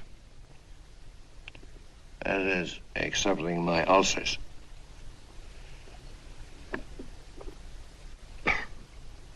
I should be drinking milk, you know. This stuff is poison. Hey, Tubby. Yes, Mr. Connell? What do you say, huh? All right. Yep, I'm a sucker for this country. I'm a sucker for the Star-Spangled Banner, and I'm a sucker for this country. I like what we got here. I like it. A guy can say what he wants and do what he wants without having a bayonet shoved through his belly. And that's all right, isn't it? You betcha. Yeah. Well, we don't want anybody coming around changing it, do we? No, sir. No, sir. And when they do, I get mad. I get boiling mad. And right now, John, I'm sizzling. I get mad for a lot of other guys besides myself. I get mad for a guy named Washington, and a guy named Jefferson, and Lincoln. Lighthouses, John. Lighthouses in a foggy world. You know what I mean? Yeah, you bet. Listen, pal. This fifth column stuff is pretty rotten, isn't it? Yeah, it certainly is. And you'd feel like an awful sucker if you found yourself marching right in the middle of it, wouldn't you? You. Of course, you wouldn't know it because you're gentle. But that's what you're doing. You're mixed up with a skunk, my boy. A no-good, dangerous skunk.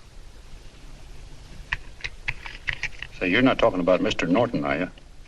I'm not talking about his grandfather's pet poodle. You must be wrong, Mr. Cannell. Because he's been marvelous about the John Doe clubs. Yeah? Say, you're sold on this John Doe idea, aren't you? Sure. Sure. I don't blame you. So am I. It's a beautiful miracle. A miracle that can only happen right here in the good old USA. And I think it's terrific. What do you think of that? Me, hard-boiled Cannell, and I think it's plenty terrific. All right. Now, supposing a certain unmentionable worm whose initials are DB was trying to use that to shove his way into the White House so he could put the screws on, so he could turn out the lights in those lighthouses. What would you say about that, huh? Nobody's going to do that, Mr. Cannell. They can't use the John Doe clubs for politics. That's the main idea. Is that so? Then what's a big political boss like Hammer doing in town? And a labor leader like Bennett?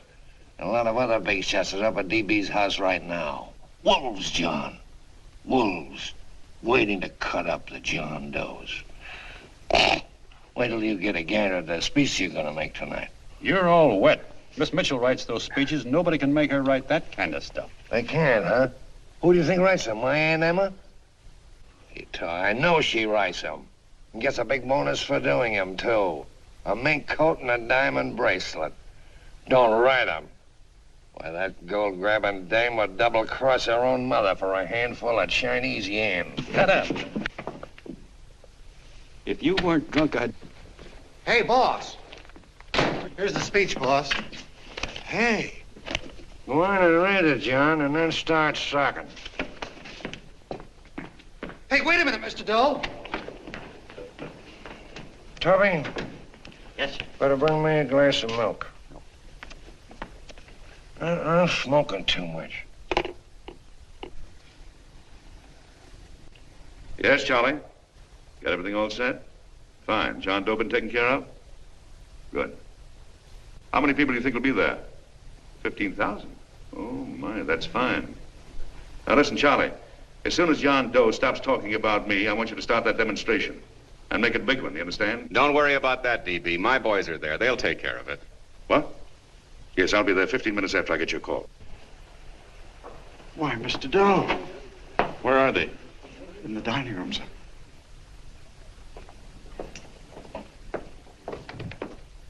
Now, gentlemen, I think we're about ready to throw that great big bombshell. Yeah, well, it's about time. Even a conservative estimate shows that we can count on anywhere between 10 and 20 million John Doe votes. Now, add to that the labor vote that Mr. Bennett will throw in, and the votes controlled by Mr. Hammett and the rest of you gentlemen in your own territories, and nothing can stop us. As I said before, I'm with you, providing you can guarantee the John Doe vote. Don't worry about that. You can count on me on one condition. Little Bennett's got to be taken care of. Didn't I tell you that everybody in this room would be taken care of? My agreement with you gentlemen stands. I'm with you, DB, but I still think it's a very daring thing we're attempting. These are daring times, Mr. Barrington. We're coming to a new order of things. There's too much talk been going on in this country. Too many concessions have been made.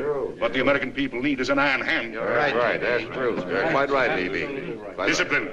Right. And now, may I offer a little toast to Miss Ann Mitchell, the brilliant and beautiful lady who is responsible for all this. Miss Mitchell. Mr. Norton, I'd like to talk to you alone for a minute. Oh, Miss Mitchell has something to say to us. Let's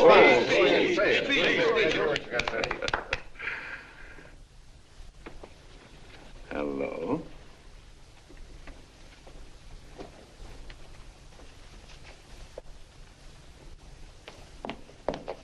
John, I'm so glad to see you. I was terribly worried. Did you write this? Yes, I did, John, but I had no idea what was going on. You didn't? No. That's a swell bracelet you're wearing. John, why aren't you at the convention?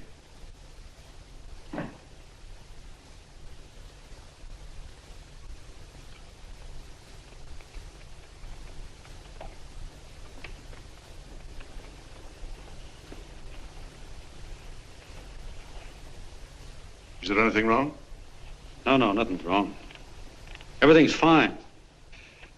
So there's going to be a new order of things, huh? Everybody's going to cut himself a nice fat slice of the John Does, eh? You forgot one detail, Mr. Big Shot. You forgot me, the prize stooge of the world.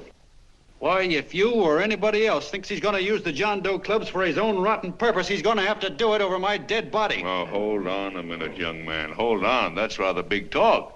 I started the John Doe clubs with my money, and I'll decide whether or not they're being properly used. No, you won't. You're through deciding anything. And what's more, I'm going down to that convention, and I'm going to tell those people exactly what you and all your fine feathered friends here are trying to cook up for them. And I'm going to say it in my own words this time. Stop it, baby. Stop it. You ruined us, Stevie.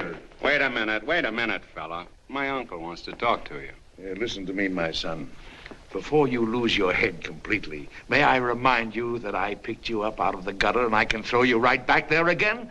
You've got a nerve accusing people of things. These gentlemen and I know what's best for the John Does of America, regardless of what tramps like you think. Get off that righteous horse of yours and come to your senses. You're the fake. We believe in what we're doing. You're the one that was paid the 30 pieces of silver. Have you forgotten that? Well, I haven't. You're a fake John Doe, and I can prove it. You're the big hero that's supposed to jump off tall buildings and things. Do you remember? What do you suppose your precious John Does will say when they find out that you never had any intention of doing it, that you were being paid to say so? You're lucky they don't run you out of the country. And with the newspapers and the radio stations that these gentlemen control, we can kill the John Doe movement deader than a doornail. We'll do it, too, the moment you step out of line.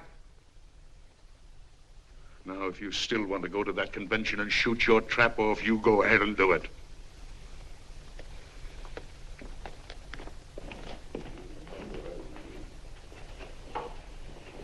You mean to tell me you'd try to kill the John Doe movement if you can't use it to get what you want? You bet your bottom dollar we would.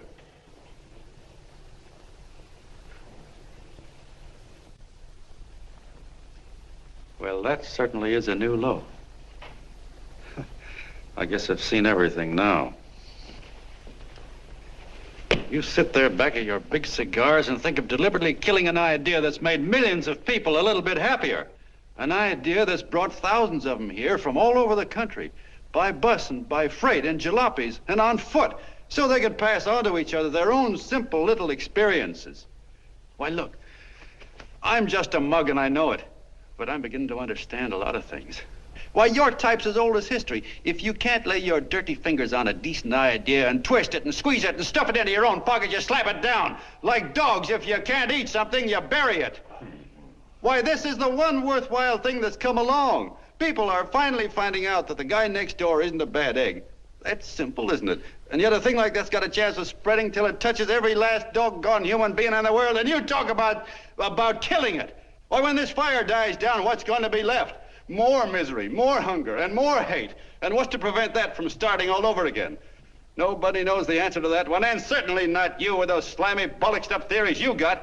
The John Doe idea may be the answer, though. It may be the one thing capable of saving this cockeyed world. Yet you sit back there on your fat hulks and tell me you'll kill it if you can't use it. Well, you go ahead and try. You couldn't do it in a million years with all your radio stations and all your power. Because it's bigger than whether I'm a fake. It's bigger than your ambitions, and it's bigger than all the bracelets and fur coats in the world. You bet it is, John. And that's exactly what I'm going down there to tell those people.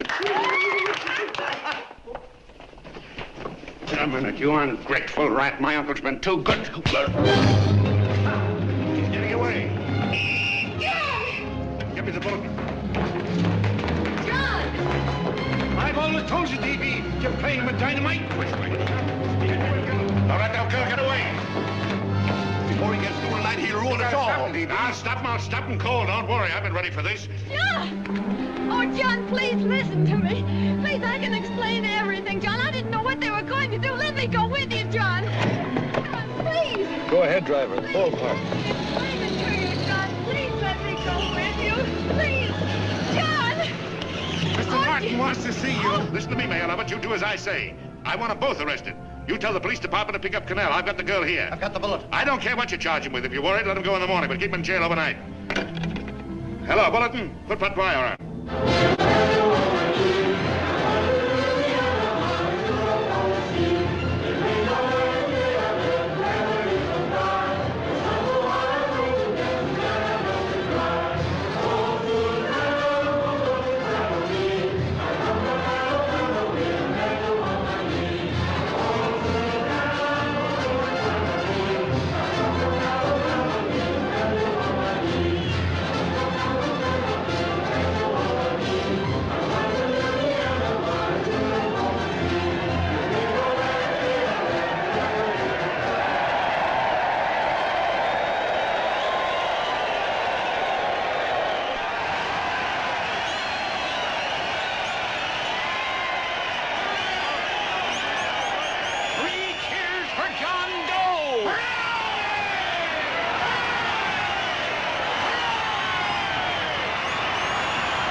Quiet, please. Ladies and gentlemen, let us have a moment of silent prayer for the John Does all over the world, many of whom are homeless and hungry. Rise, please.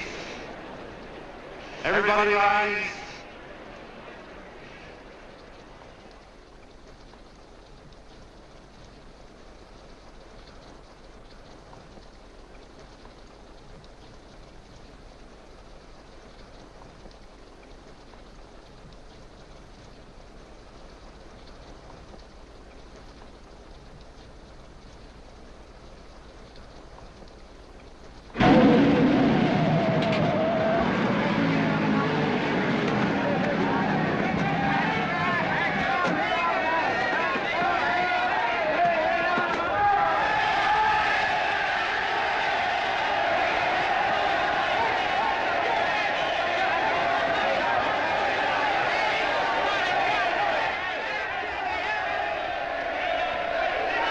Newsboys. Hundreds of yelling newsboys are swarming into the park like locusts. They're yelling John Doe's a fake. Fake.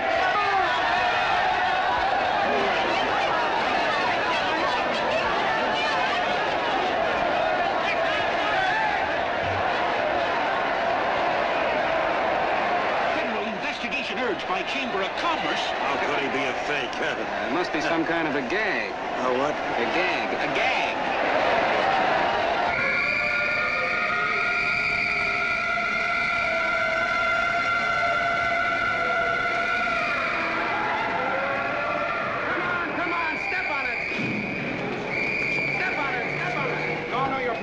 so let's get going. Wait for the paper. Hey, miss, will you autograph my balloon? Sure.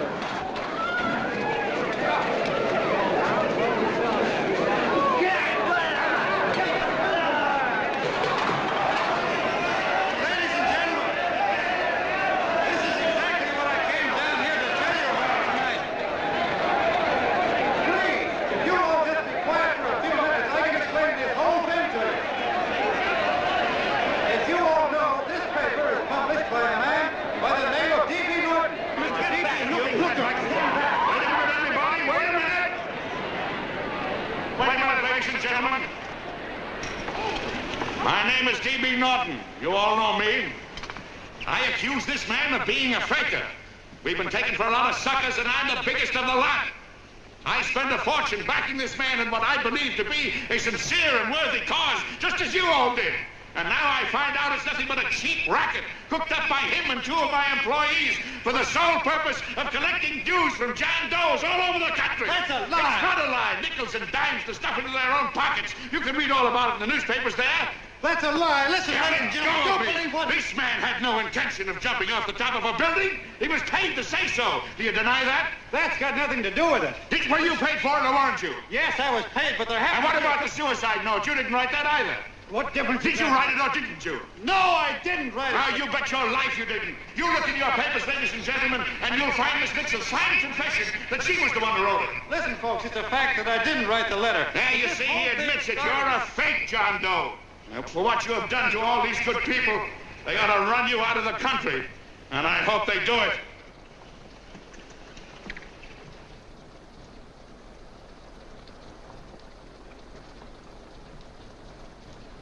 Speak up, John. We believe you. Please, listen, folks. Now that he's through shooting over his face, I've got a couple of things to tell you about. Come on, the rest of you get in here and riot. Break this crowd up. Come on. I'm sorry, folks, but we can't hear him anymore. Something's gone wrong with the loudspeakers. John Doe's a fake! Boo! They can't hear me. Boo! This thing's not working. Ladies and gentlemen.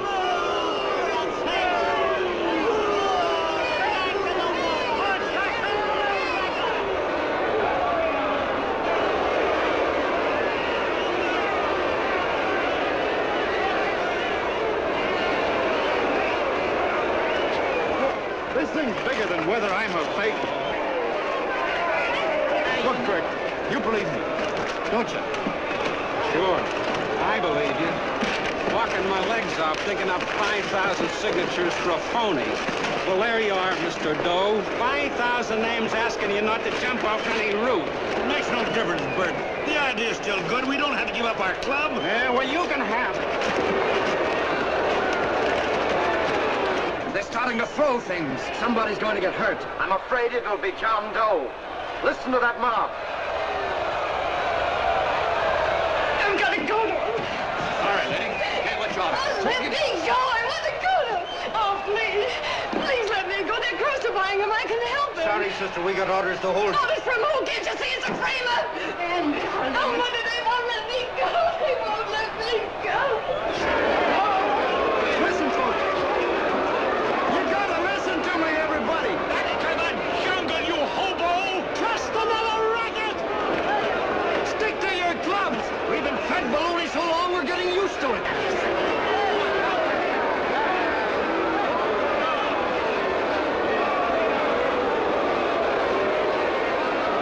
idea is still good. Believe me, folks. Listen, John Doe, you're the hope of the world.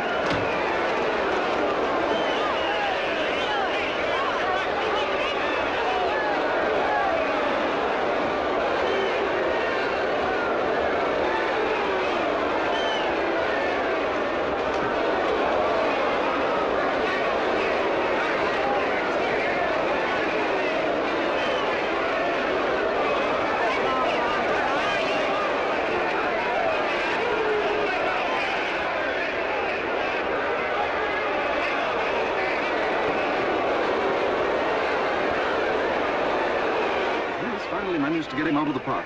But if that boy isn't hurt, it'll be a miracle. Ladies and gentlemen, this certainly looks like the end of the John Doe movement. Well, boys, you can chalk up another one to the Pontius Pilates.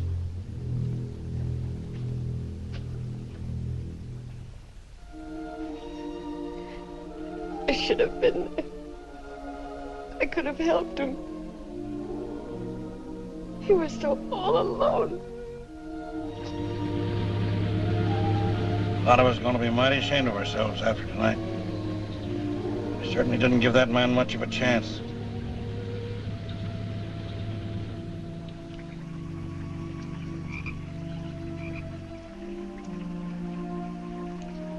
Have some more coffee, Long John? No thanks, Carl.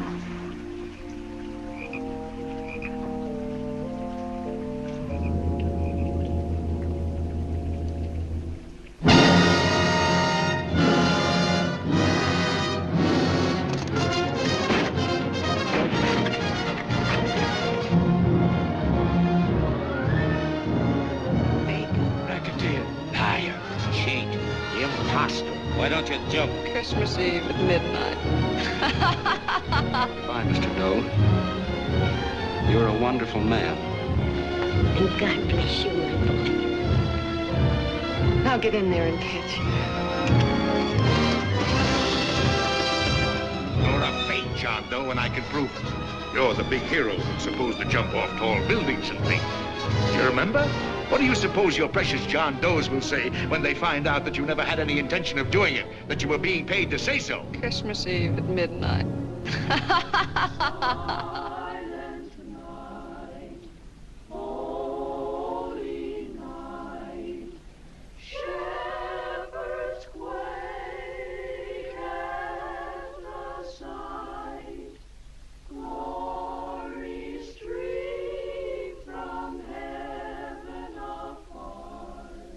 Merry Christmas, son. Merry Christmas.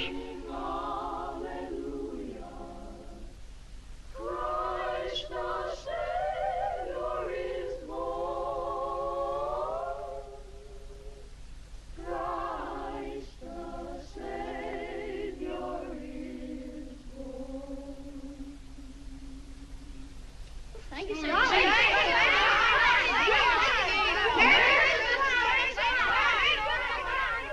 Who? John Doe. Is that screwball still around? Dame's been calling all day. Sure, I know. Yeah, at midnight, huh? Okay, lady. We'll have the place surrounded with nets. They're laughing at me.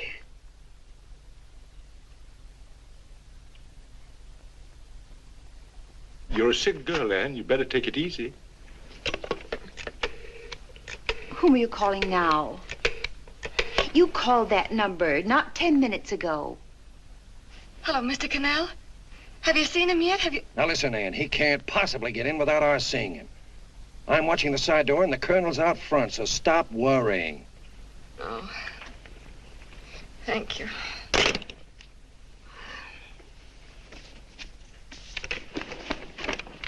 What, Ann? Anne, don't be foolish. If this isn't the craziest, the battiest, the looniest wild goose chase I ever heard Oh, of. shut up, Bert. Sourpuss is right. Yeah, well, if he is, I'm a banana split. That man is going to be on that roof. Don't ask me how I know. I just know, and you know it as well as I do. Sure. I'd like to believe in fairy tales, but a guy that's a fake isn't going to jump off any roof. I don't think he was any fake, not with that face. And anyway, what he stood for wasn't a fake. Okay, honey, okay.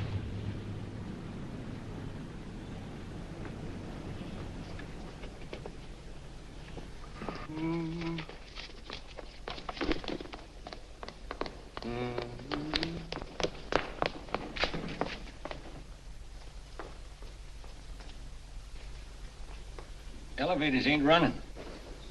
Colonel, You shouldn't have got out of bed, miss. has he been here? No. Have you seen him? I ain't seen him for a week. Where's Cannell? He's watching the other door. Oh, gee, you're swell. Oh. No sense in going up there. I've been here for hours. He ain't here. Let me go, will you? Now that's crazy. It's 14 floors.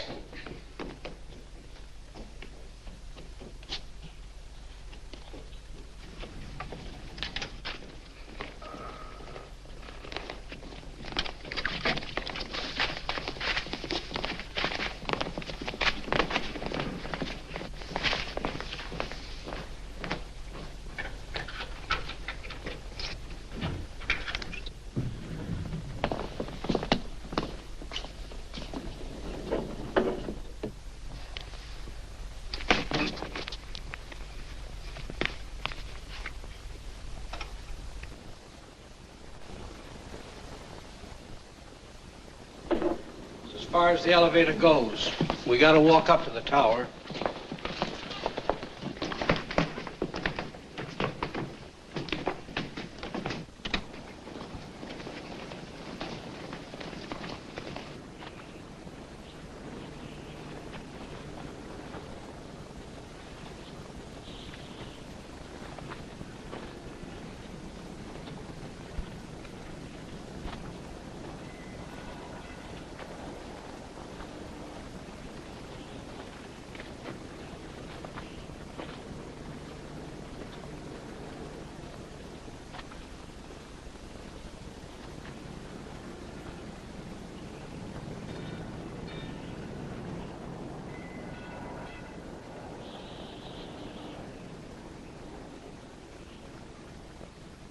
That tramp was probably full of Christmas cheer and asleep in some flop house. Let's go. I've got to decorate my tree.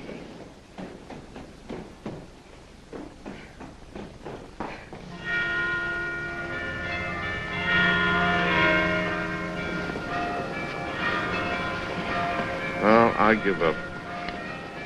I don't know what gave us the idea that we'd attempt anything like this. I guess you're right. I'm afraid the joke's on us. Let's go. I hope nobody finds out we've been here.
I wouldn't do that if I were you, John.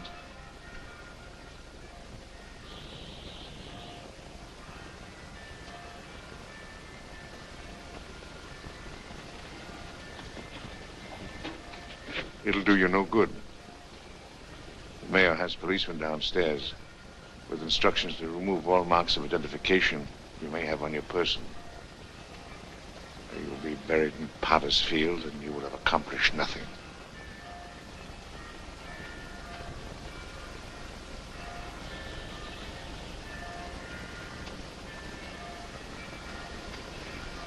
I've taken care of that.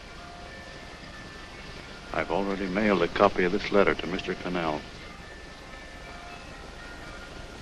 John, why don't you forget this foolishness? Stop right where you are, Mr. Norton, if you don't want to go overboard with me.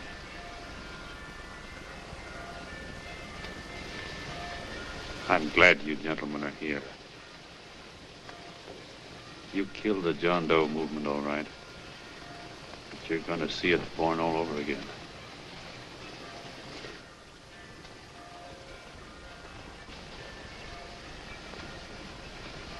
Now take a good look, Mr. Norton.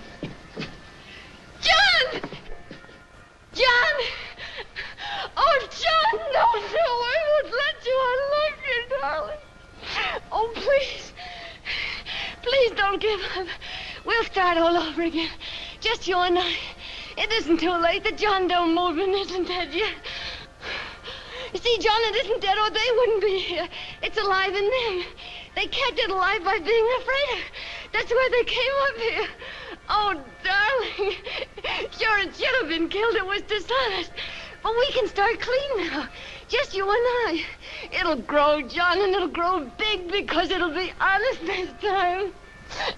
Oh, John, if it's worth dying for, it's worth living for. Oh, please, John. Oh.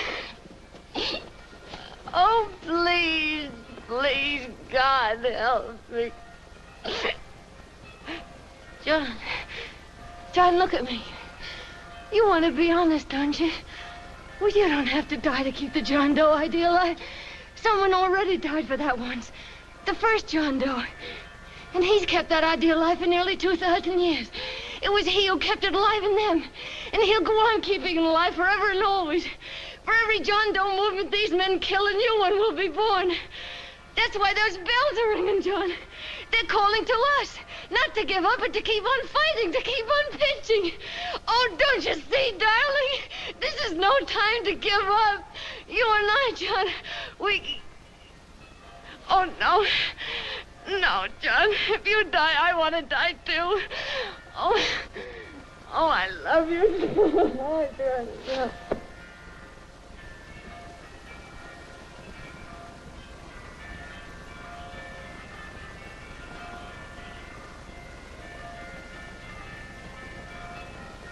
Mr. Doe, you don't have to...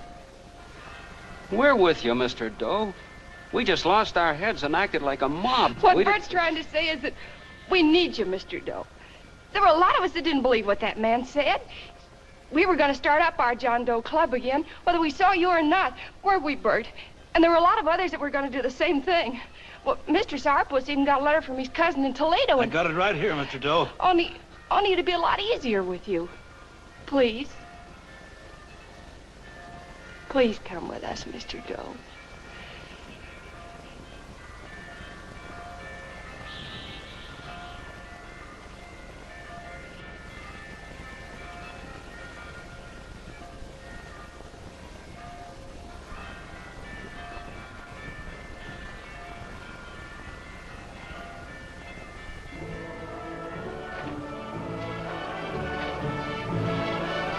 Long John. Mr. Doe. Here, we'll help you with it. She'll be all right. Mr. Doe, take her right down to the car. And right up front. Look, we got a car right down to where They are, Norton, the people. Try and lick that.